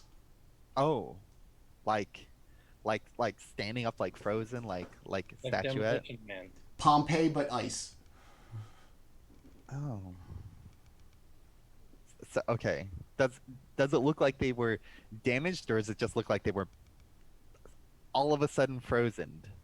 Like, are they like stabbed or like? Pompeii with ice implies that Yeah. they were like blasted, like Yeah. ice chiller, like Yeah. pow. Yeah. Oh, okay. Yeah, okay. they're like like frozen in place. Oh. All kinds of Instantaneously. yeah. Like, They're standing up, blocks Okay, of ice, okay, that okay. kind of thing. Okay. I'm gonna turn to Jaatuuli. I'm like, you're the dragon that you worship. They could do something like this, right? In one breath. Okay. Well, I think we know what happened to them. I feel like that's a safe bet. I don't know many other things that like ice things like this. It is majestic, isn't it? I suppose in some ways. Look at them. They weren't even afraid yet. They were frozen Yeah, before they knew what was going on. Yeah. I'm more concerned about I how guess- powerful the magic must have been that freezed them like this. Well, it might be magic, but it could also be dragons. Like dragons can breathe. Oh yeah. Some dragons can make ice when they breathe. So maybe the dragon froze them or something. Yeah. All right. So as Right, you, but- It's just a guess. We know Yeah. there's a dragon here, right? it's been rumored. Well, As you make, you guys, Yeah. you gonna keep moving towards the boat. yeah. Okay. As you make your way to Unless the we boat, see a dragon. follow the icicles. yeah. As you make your way to the boat, you see that despite the deck of the boat sticking out 20 feet from the top of the ice, a snowdrift has made it possible for you to just walk up. And as you get closer, you hear this kind of thumping coming from the hold in the bottom of the hull of the ship. And on that note, we will take a really Like quick a break. big thumping. Okay. Yeah, I mean it's a pretty big ship. I'll do the math. I have the map for it when we get back, just to give you an idea of how big it is. So we'll take a real quick break in 5 minutes with the group just outside of the boat, and we will be right back. And boom. And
All right, we are back and had our break just in time to arrive at the.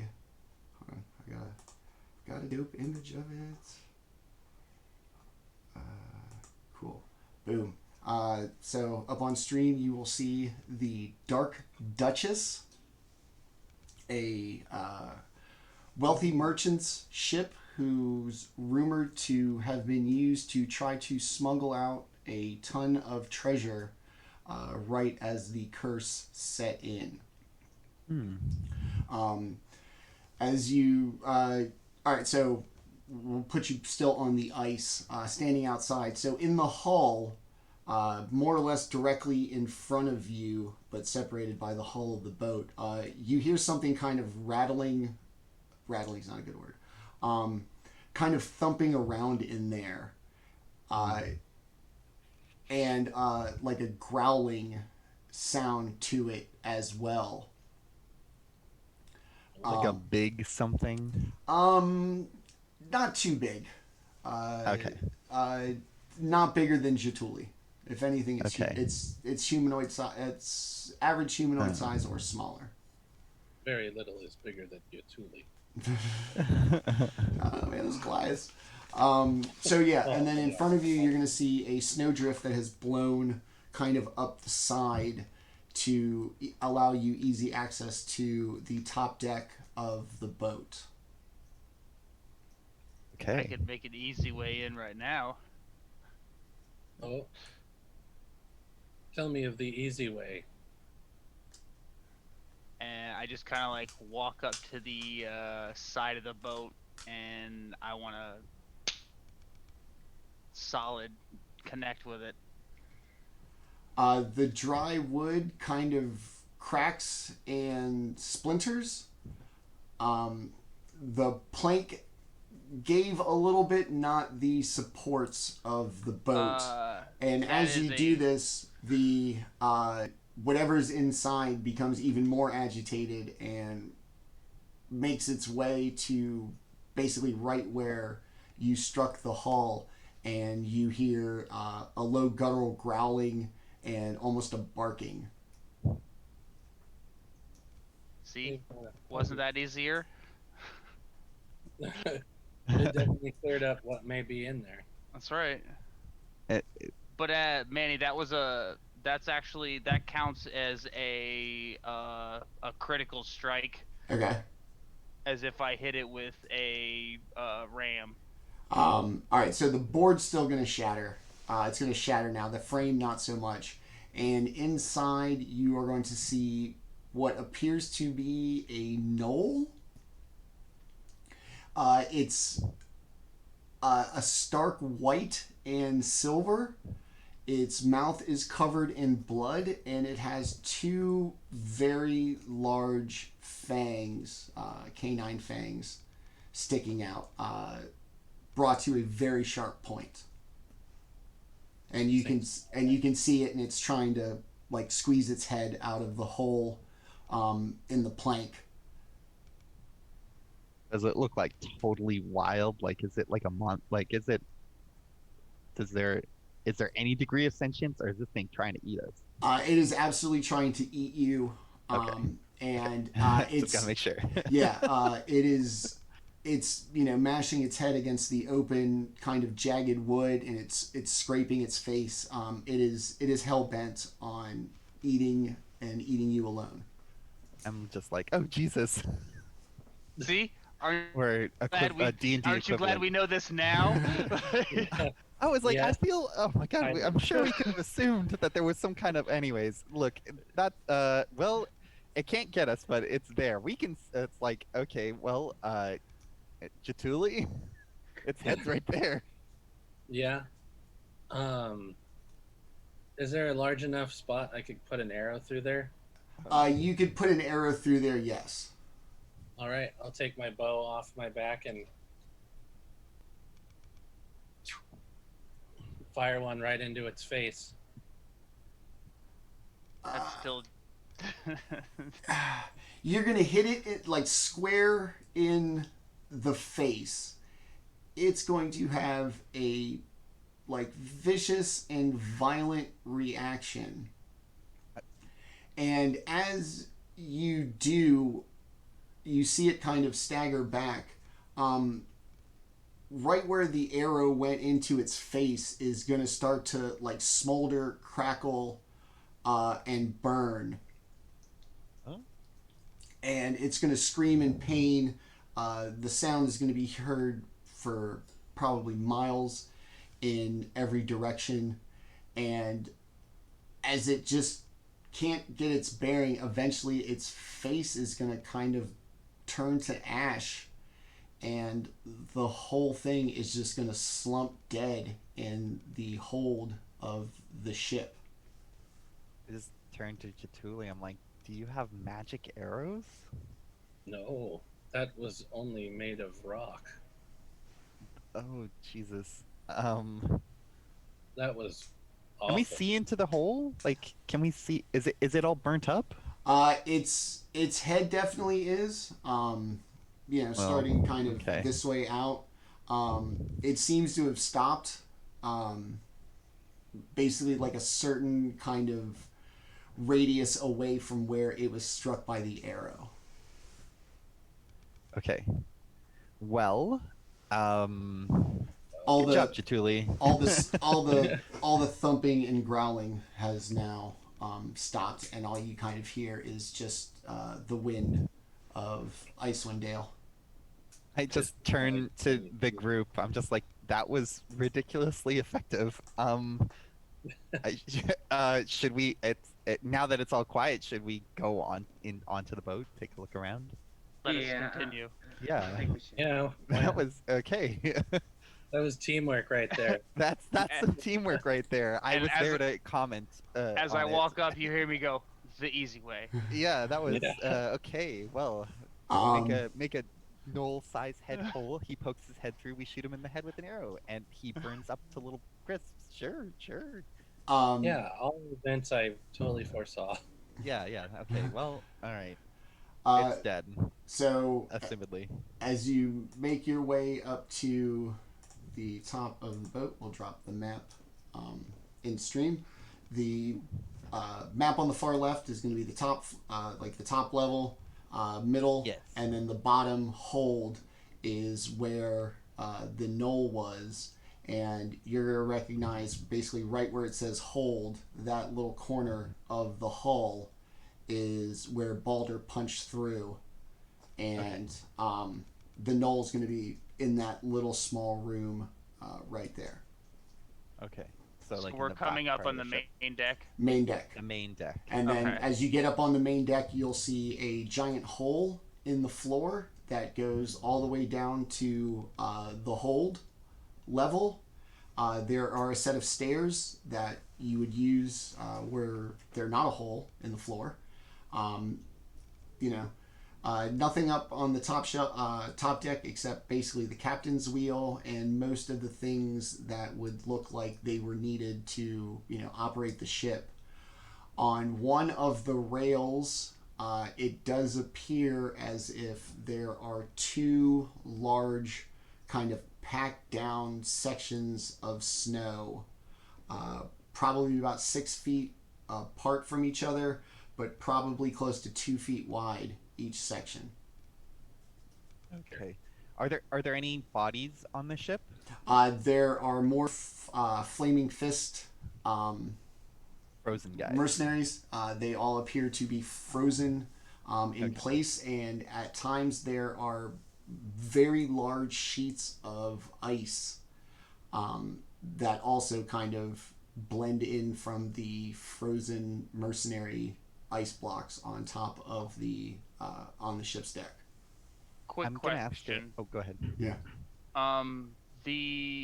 I take it the boat being highlighted on the second deck means that it has fallen through the deck and it is in the cabin section and not on the top. Yes. That's just the one on the top section is just to give you like an idea An idea, yeah, okay. of where it is underneath.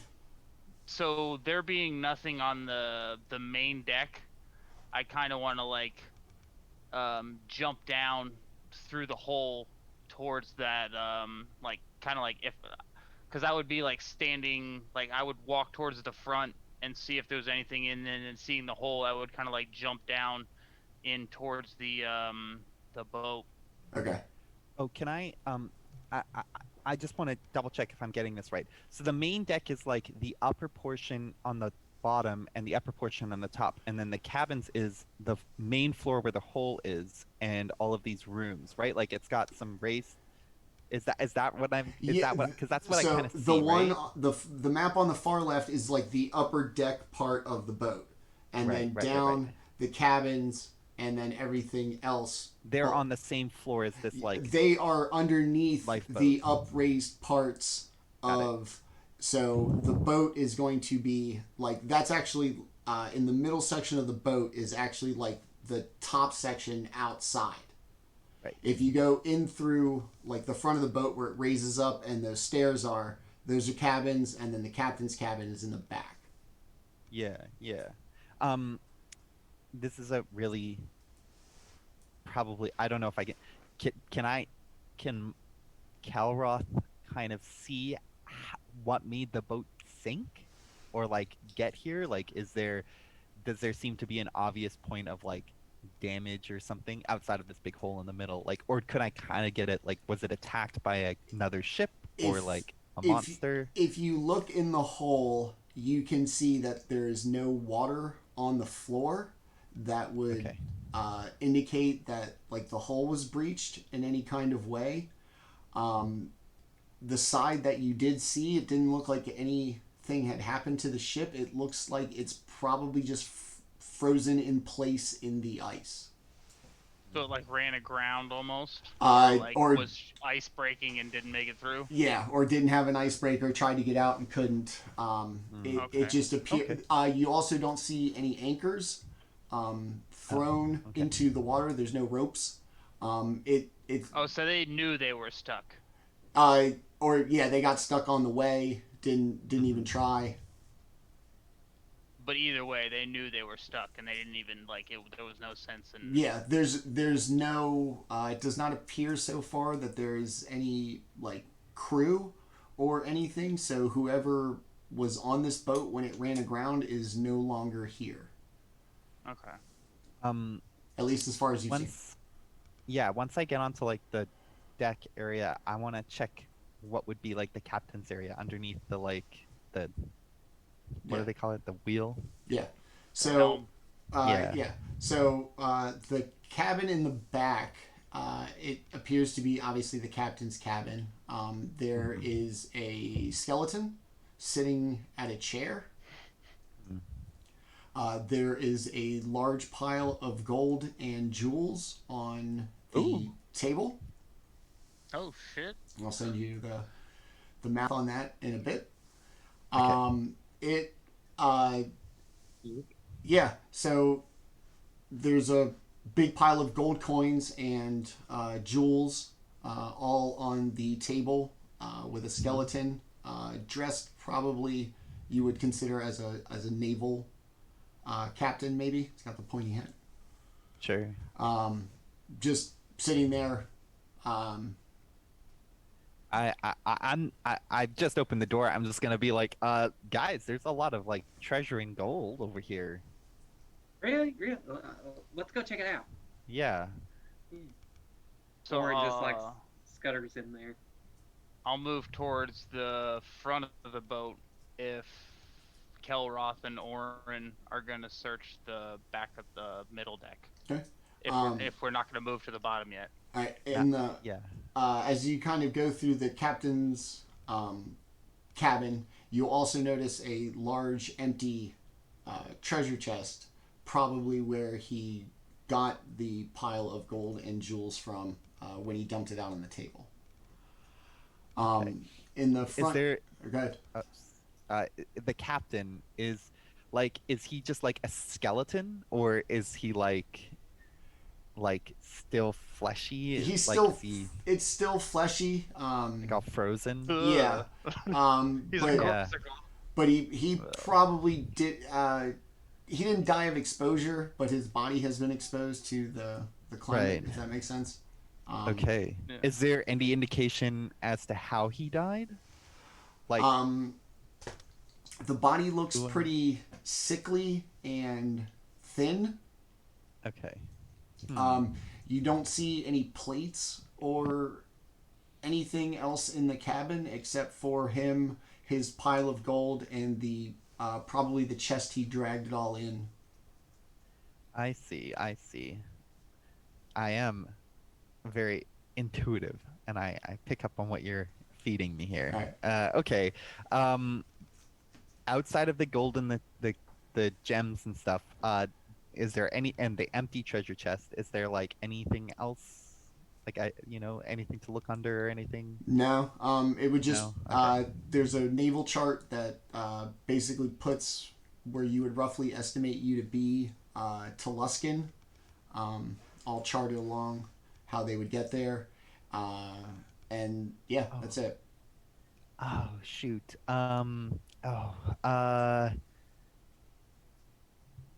Okay. I haven't used this before. Let me just check. I don't know where to find it.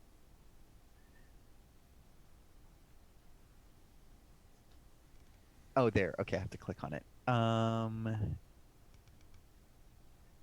Okay. I'm gonna say, Orryn, do you want to like? We'll just put the treasure in a backpack or something, and we'll sort it out later. Yeah. That's Um, what we can do. and when Orryn goes to do that, I'm going to keep my eyes on the captain. Orryn is going to start, pulling in the gold, and Breaking he's it just in. totally oblivious. Yeah, he's just oblivious. He's just breaking. He Um, has no insight into the situation. Yeah. As I'm gonna defensively, like I'm staying very close to Orryn, but also like keeping my eyes on the dead as captain. Orryn starts to rake the jewels and gold into a bag, the skeleton just still sits there, same blank expression. Okay, all right, good. No mechanical Just to make sounds. sure this is a world of No magic. one-eyed Willy. Okay, all right. I mean, let's be real. That's where everybody's head's at right now. It's okay. Right. Yeah. It's He's okay. like, he's Don't touch it. That's even in Willie's. death. You don't touch my treasure. Yeah. Okay.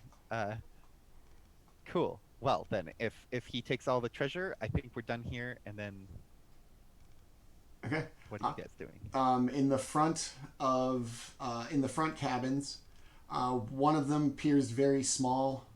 There's nothing of any significance.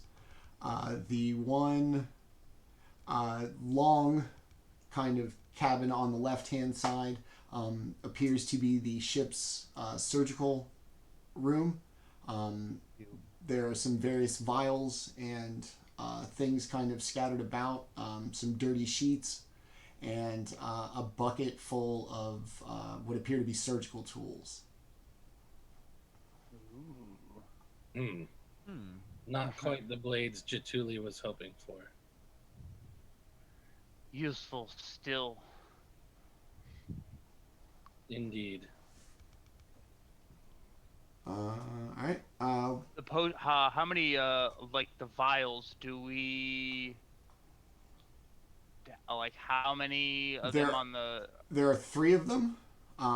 They are on, I don't want to call it a prep table because I'm not a doctor, but there's like a table that. No, yeah. Yeah. Okay, so like the surgical table, there are 3 vials. They're just kind of scattered about. A red one that appears to be water but is unfrozen. And Unfrozen clear. yeah, by the same viscosity as water too. Okay. And then a really thick, bright green one that almost glows. So thick, thick green, almost glowing. Yes. That one looks tasty. Yeah. I always want to drink a glow stick. Yeah, right. I kind of look. I look at Jaatuuli and I goes, "You just might get the chance to drink into one of these." And then I guess we'll look. Since we looked at the first 2, I guess we'll move diagonally across the hall towards the I guess storage on the Okay. right. All right. The first room on the right, like I said, is nothing. It's just a basic Just cabin a for smaller crew. bedroom. Yeah, And then the other room. the one more towards the front is the navigation room. There appear to be charts of spots in Icewind Dale that just have X's over them. They are Bryn Shander,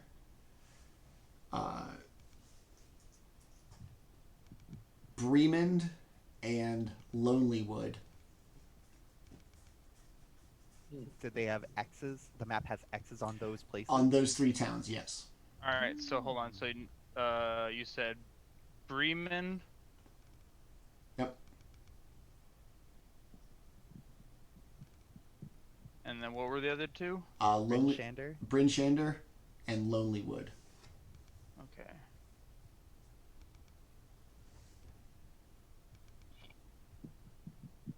Is Lonelywood a town? Yes, it is also the Okay. name of a forest. Okay. Okay. Spooky. Yeah, and then I guess we'll move into the last room. I'm gonna say that Orryn and I are just waiting before going down into the hull for them to come back. Okay. The front is where the spools for the anchors are. And as you may have noticed when you walked up, both the anchors are fully retracted, as if this boat was moving when it was frozen. Granite ground. Okay. Yeah. And there's nothing else in the room, just a chain room. Yeah, that's it. Okay, so I want to look back at Jaatuuli, and I guess to the knoll it is. Yes, let's see what happened. Curious. And I guess peer back towards Kelroth and Orryn. I guess if they're gonna take the stairs, we want to look at them as it will just drop through the hole again, since we did before. You see Orryn swinging a big bag of gold. Found some gold, guys. Got money. You hear like a small jingling of like vials from me. We need to figure out what rich. these are. All right, so everybody's gonna jump down into the hole. Yeah. Yeah, well, Jaatuuli and I'll be like more towards like the snow, and then they'll be coming like towards the staircase, I guess. Okay. As everybody kind of comes down in the hole, it smells terrible. It smells like a horrible ammonia smell. Just permeates the lower hold of the ship. And also, for the first time, you notice blocks of ice containing very nice items, like a sword and what else we got down here? Blessings from Cryovane. Like blocks of ice. A quiver. Time to get some firebolt. And as you kind of look around, you hear a rhythmic, kind of deep, slow thumping sound, like wings flapping. Oh. And a very guttural screech as the wings get closer and you hear them settle on the rail of the top deck. And despite the boat being frozen, it does manage to shift the boat ever so slightly. And Jesus. a Cryovane. young white dragon has landed on the boat, given out a scream, and blasted its ice breath just out into space, very conspicuously, so that you can probably see it through the hole from where you stand in the boat. I'm just feel the snow come in. oh god. I'm just gonna turn to Jaatuuli. I'm gonna be like, I hope you know this dragon. I feel like I may. I'm like really excited right now. I'm like, holy cow, it's gonna be awesome.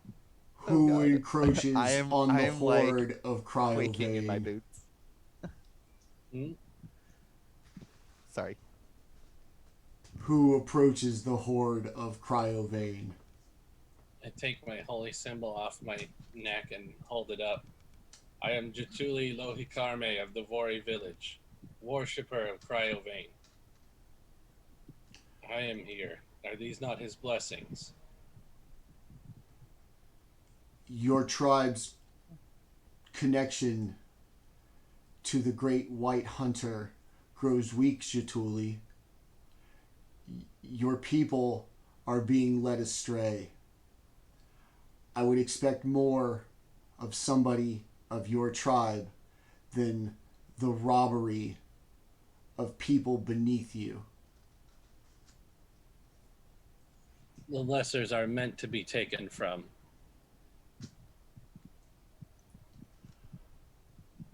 Very well. Some of this shall remain mine, but in the hopes that you may bring your tribe back to the correct side and away from that false god they have crept to. I No. shall allow you to live, but beware. See the frozen bodies frozen before this. This is the beginnings of my new horde. Take what you need only. Do not return to this place until your connection to the true one of Icewind Dale has been reestablished. He's gonna. My people. They've been led into a stray by this Auril. They are led astray by your own brother. No. Dun, dun. I'm just like, No. Obviously, I'm just scared shitless. I don't even understand. I'm just Wait, like, can I? what? I can't. Are they Orryn's just speaking like eating Draconic or something? Can popcorn. I even understand what they're saying? He speaks common. Okay. Oh yeah. He's commenting. There's no dragon language there, although Yeah. I can speak. Dragons always speak draconic if they're trying to be a dick. Yeah. They're trying to Look show at how me. freaking cool they are. Yeah. They're like, you can't understand Dragon me. language. It's Yeah. with the extra French accent when people say baguette, shit like that. Yeah. Your Mario Oh. Batali. Your Mario Batali in dragon form. When Yeah, they say the- bruschetta instead of Okay. Oh no. Oh, My okay. brother has led my tribe astray. Ooh, damn. This Torn. false god of cruelty does not promise good time for your people. It only promises the destruction of all, save for herself. Do not let your brother take a once noble people down a dark path that will lead to not only the absence of their blessing, but their extinction. Ooh. I knew I shouldn't have let my brother become more shaman. I knew it. You let your brother lead your people. Yes, I was asked first because I am bigger and better at fighting. And I A said true- no. A true warrior's culture. Now my brother is weak both in body and mind. While this is happening, I'm just gonna I mean, I guess we can see the dragon, right? Like Uh-huh. the dragon probably can see us. I'm just gonna say I didn't realize this was your treasure. We took some golden gems. Do you want us to return that? I care not for those things. Art, things of beauty, things that make this barren wasteland worth gazing upon. Those are what I desire. I like his style. Okay, cool. gonna Okay, do I just that. want to make sure, just in case. Okay. That's Orryn all I'm had gonna say already to like that. hid the bag of gold behind his back, just like kind of steps behind Jaatuuli to try to hide himself. Oh If god. you return to my people, tell them that Jaatuuli is coming, and Jaatuuli will straighten this out. Your people no longer seek me out. As the connection grows weak and their connection to Orryn goes stronger, I fear they may not even be able to hear me. You have kept the faith and have stayed the course. You may be the last of your people to be able to commune this way, the way of your forefathers, the way of your tribe's history. Do not let it fade. He's going to give off a huge screech, blast some more ice, and then he is going to fly away. The force from the wings is going to blow ice and dust and everything into everybody's eyes, and it's going to take off into the sky, screeching and blasting ice as it flies out into the darkness. That was like a religious experience gone real sour for Jaatuuli. Don't meet your heroes. Yeah, right. Um, I was like I'm gonna meeting follow Moses and him you. going, "I don't want you in my tribe, bro." Yeah, why don't you stay here? I'll go see the desert. When I get there, I'll call you. I'll tell people about it. Yeah. I'm gonna turn to Jaatuuli and I'm gonna say, how far away is your tribe? 2 weeks by foot. It's pretty far, but it sounds like we need to go there. Or That you sounds- do. I Sounds don't like your know. people need to be shown the light. I'm concerned that your humanoid bodies won't be able to make the trek. Oh. Well, I guess we should finish up here and then head off to our next destination. Eventually, the destination must be to confront my brother. Mhm. If I have to take his head to make things right, then so be it. Right. Well, we'll be with you every step of the way. So Just what? as you've been Assuming by we our can. side. So looking around, what do we see? That's Yeah. now that we have Is there free anything that? Yeah. Alright. free There- look of There are obvious things like vases and sculptures and even a couple of framed paintings that are frozen.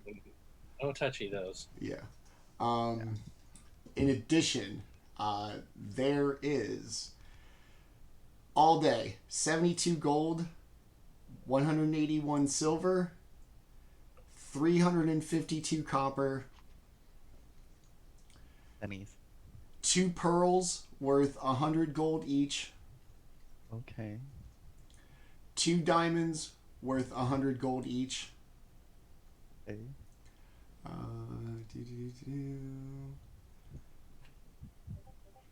A spell scroll.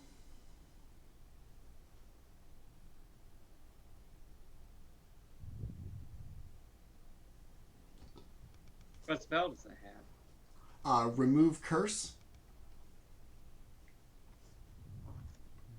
That has its uses. Okay. Cast it on the sky. Cast it on the sky. No, we literally look at that like he says so who asked about it? That would be Orryn. Orryn, yeah. Mhm. So Orryn asked about it. Uses removes curse, and then I kind of look on Kelroth's backpack towards the sword that that's that's wait, we forgot wrapped to up. Get rid of that. that's wrapped up on his backpack. And so we just might be able to use that sword now. Maybe I don't know. Oh, it's worth trying if somebody wants to use the sword. I don't know how that would affect the sword. Maybe this is a safe place to leave the sword. If the curse doesn't if that doesn't work, that I forgot about the sword, but yeah, because like a dragon protecting this sword is probably pretty good, and it sounds like the Cryovane doesn't care for Arl, so you know, I don't Yeah. know. We can figure it out. I mean, we might as well. And then what else besides the spell scroll? After the spell scroll, you see something that looks oddly similar to the schematics in Avris's books in her mansion. Oh. It is a small glass. This one's made of glass, not stone or metal, like you had seen. It's like a replica of it? It looks like a component of it. Maybe not the frame part of the outside, but the sphere in the middle. Okay. This one's glass. It weighs about a pound. Okay. And the second you touch it with two hands, it emits a very bright light for 60 feet in each direction. Oh. Oh. And that's like schematics. That's just It's just the globe. Oh, it's just a globe. Yeah. Oh, okay. Oh, But it looks it's like it does. Gotcha. It's like the Yes. thing you said. Gotcha. Okay, so glass globe. Gotcha. I just double checked for remove curse. All it does is break someone's attachment to a cursed object. It specifically says that if an object is cursed, the curse remains. So it will not change the sword if the sword is a cursed sword or whatever. It would just mean if like one of us had become attached to it, we would then be able to remove it from that person. That's all it does. Or if we wanted to have a conversation inside the sword. Oh, maybe. Yeah, I don't. I feel like the sword is just going to be like volunteer. oral. Because when I grab the sword, like I tell y'all now basically what happened when I grabbed the sword, and it iced over, and like you saw like the glaze look in my eye. Like I basically tell y'all that I heard a voice in my head when I grabbed the sword. Yeah, I when I wrapped the cloak around it, I heard a very brief sound that sounded like a woman's voice or something. I mean, if you wanted to just use the scroll now, this does. If you wanted to like hold the sword and attune to it and talk to the whatever is in the sword, I could use this to remove the sword from you, but we'd be using up the scroll.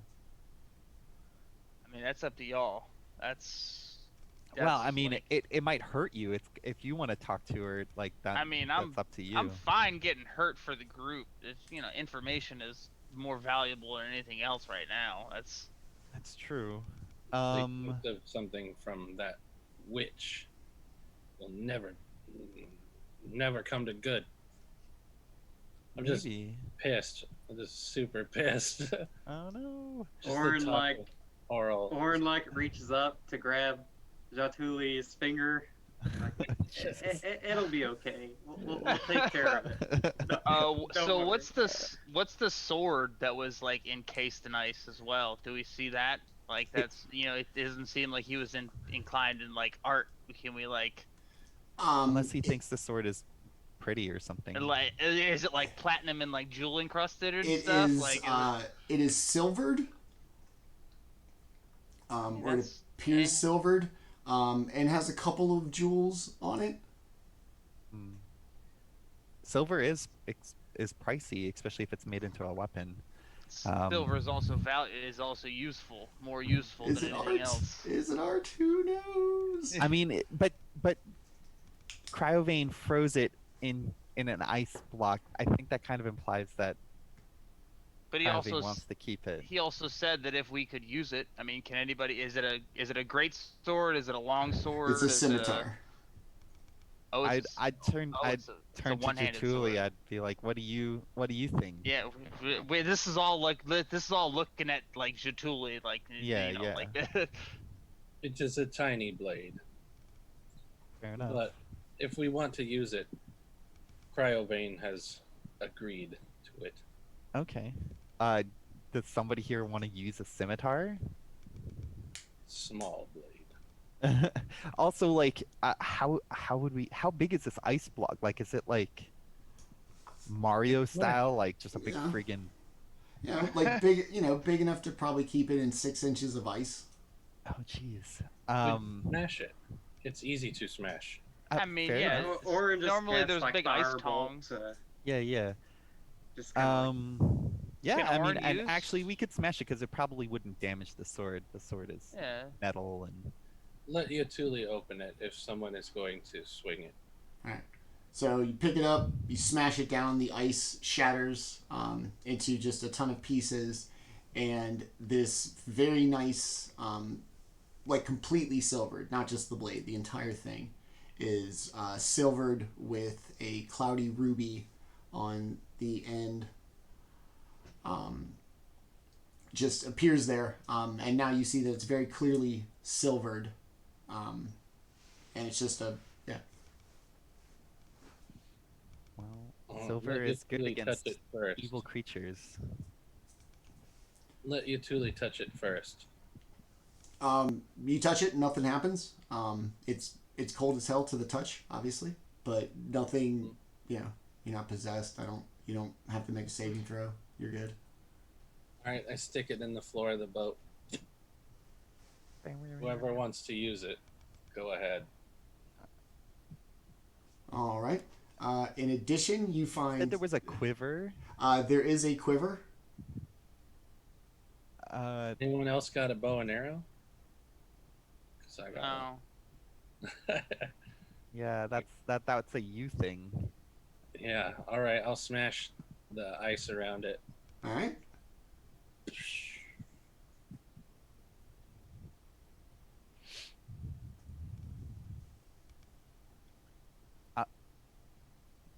What's the quiver? It Yeah. it has 3 compartments. It for how full it is with arrows and javelins, it only appears to weigh about 2 pounds, Interesting. but appears to hold way more projectiles than that weight would suggest.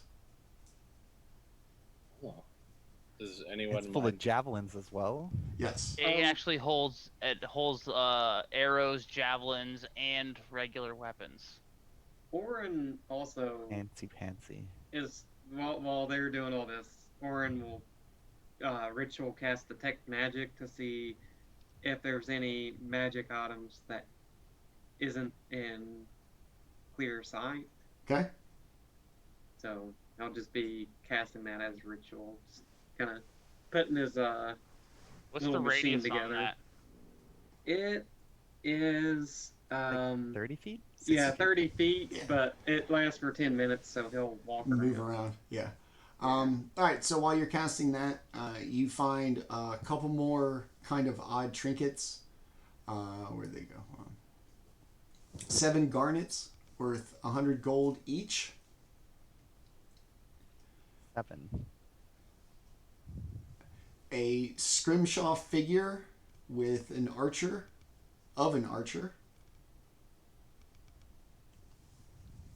With a bunch of those. I got tons of these. I can make these. 250 gold for this. Are you kidding me? I get ripped off. It's considered art in another. You go to tourist, right? And they're like, oh, look at this thing. Yeah, you get all the Yeah, tourists they're off the everywhere. ship. So as you kind of jut through that's the kind of what scrimshaw is. yeah, Except for the- it's strong. yeah, it's made what this is from the knucklehead trout thing, yeah. Yeah. Okay. So as you kind of look through, the line of what Cryovane said he wanted and what you've seen seems pretty clear. As Orryn finishes with his detect magic, deep within a pretty solid block of ice covered in snow in one of the corners, he's going to see 1, two like individual bings of magic. One of them is going to be abjuration, and the other one is going to be necromancy. Distasteful. To Orryn will say first. He'll say, "Hey guys, I see some magic from my device. Unfortunately, one of them seems to be necromancy. So the other one's abjuration, though. So we should definitely get that." I mean, healing is considered necromancy, so it itself is not necessarily evil or bad. just how you use it. I don't know. Yeah.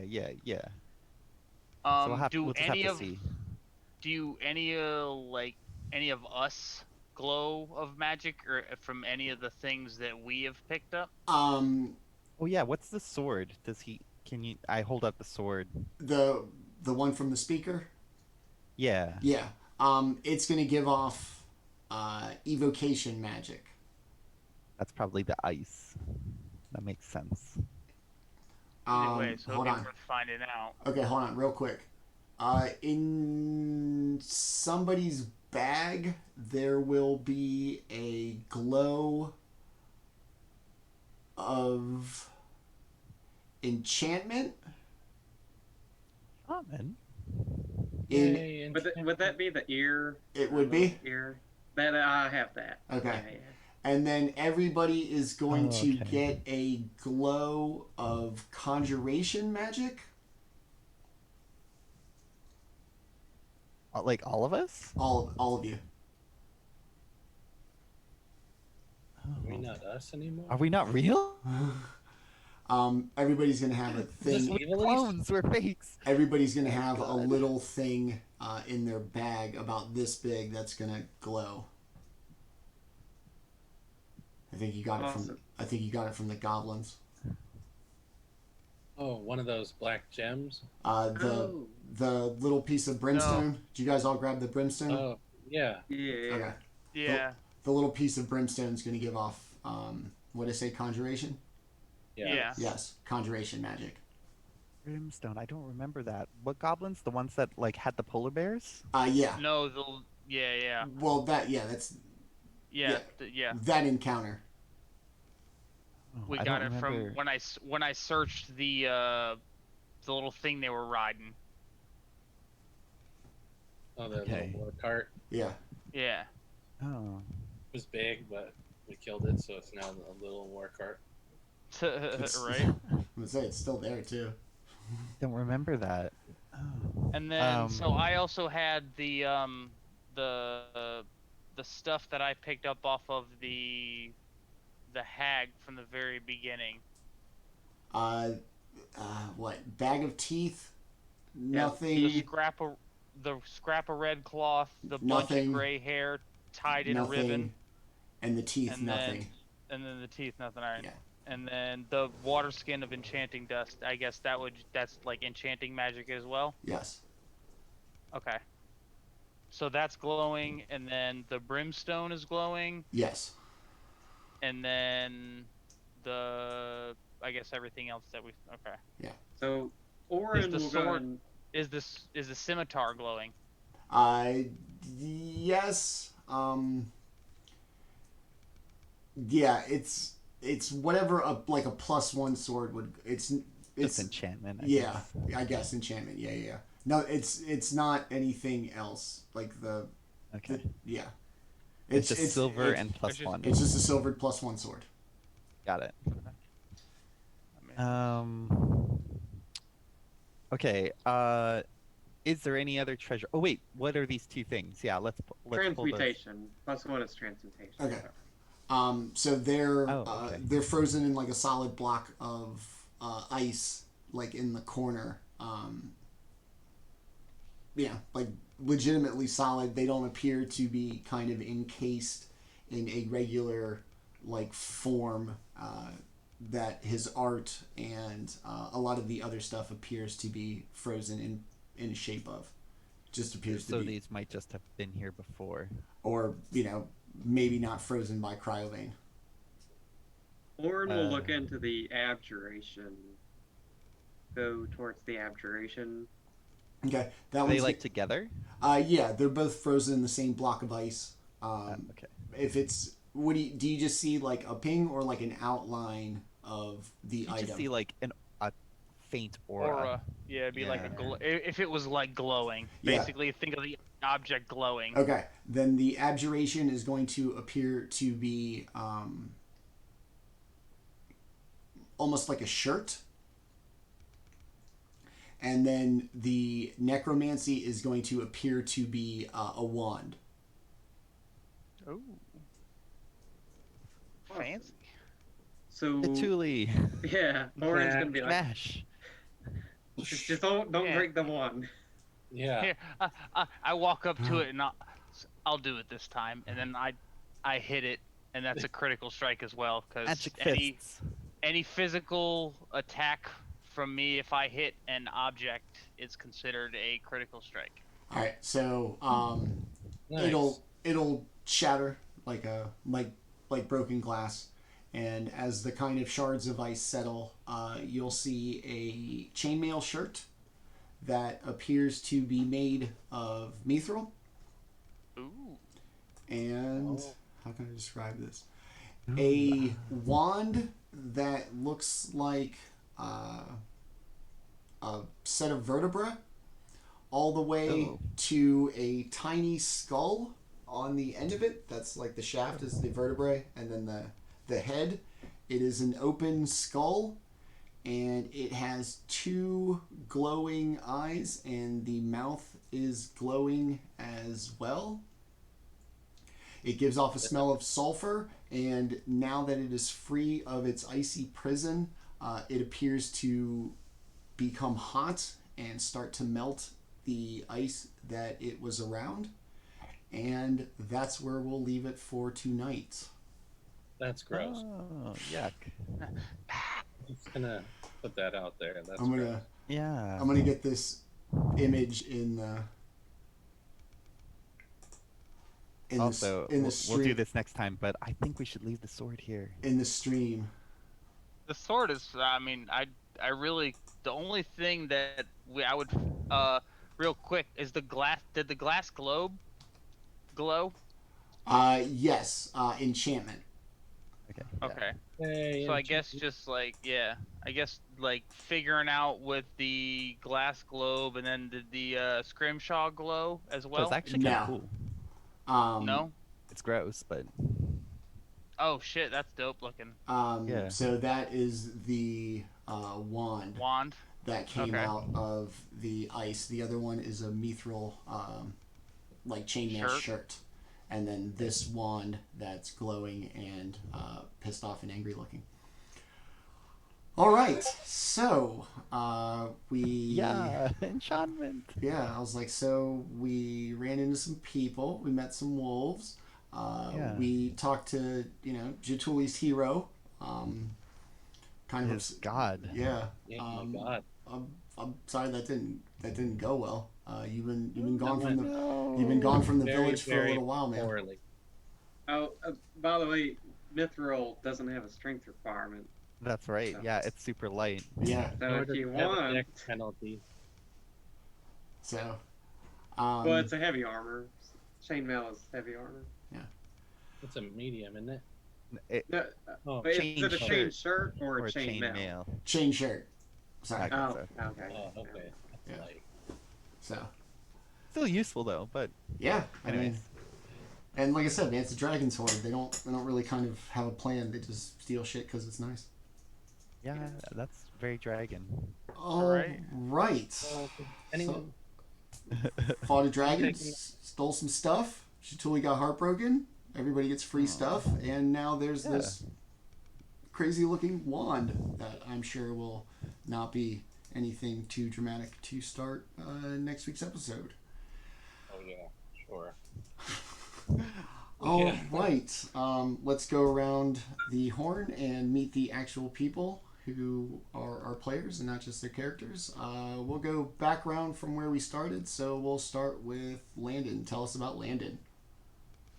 Landon Baker. I played Orryn the Knight, as you probably know. I'm a software developer normally, but I love D&D and tabletop games in general. If it's not D&D, it's video games. So any sort of Final Fantasy or Dragon Quest. Um, but yeah, that's about it. Software developer and likes gaming. All right. And likes fixing stuff and being the optimist of the party. Love it. Well, Yeah. Orryn does. Yeah. All right. Cool. Awesome. Thanks. Great job tonight. And let's go upstairs to your large hulking neighbor who miraculously did not get to eat anything this episode, but you shot a gnoll in the face, whose face then kind of disintegrated as a result. Yeah, that's still pretty metal. Yeah, I mean, yeah. Yeah, that was. We got to go look at that.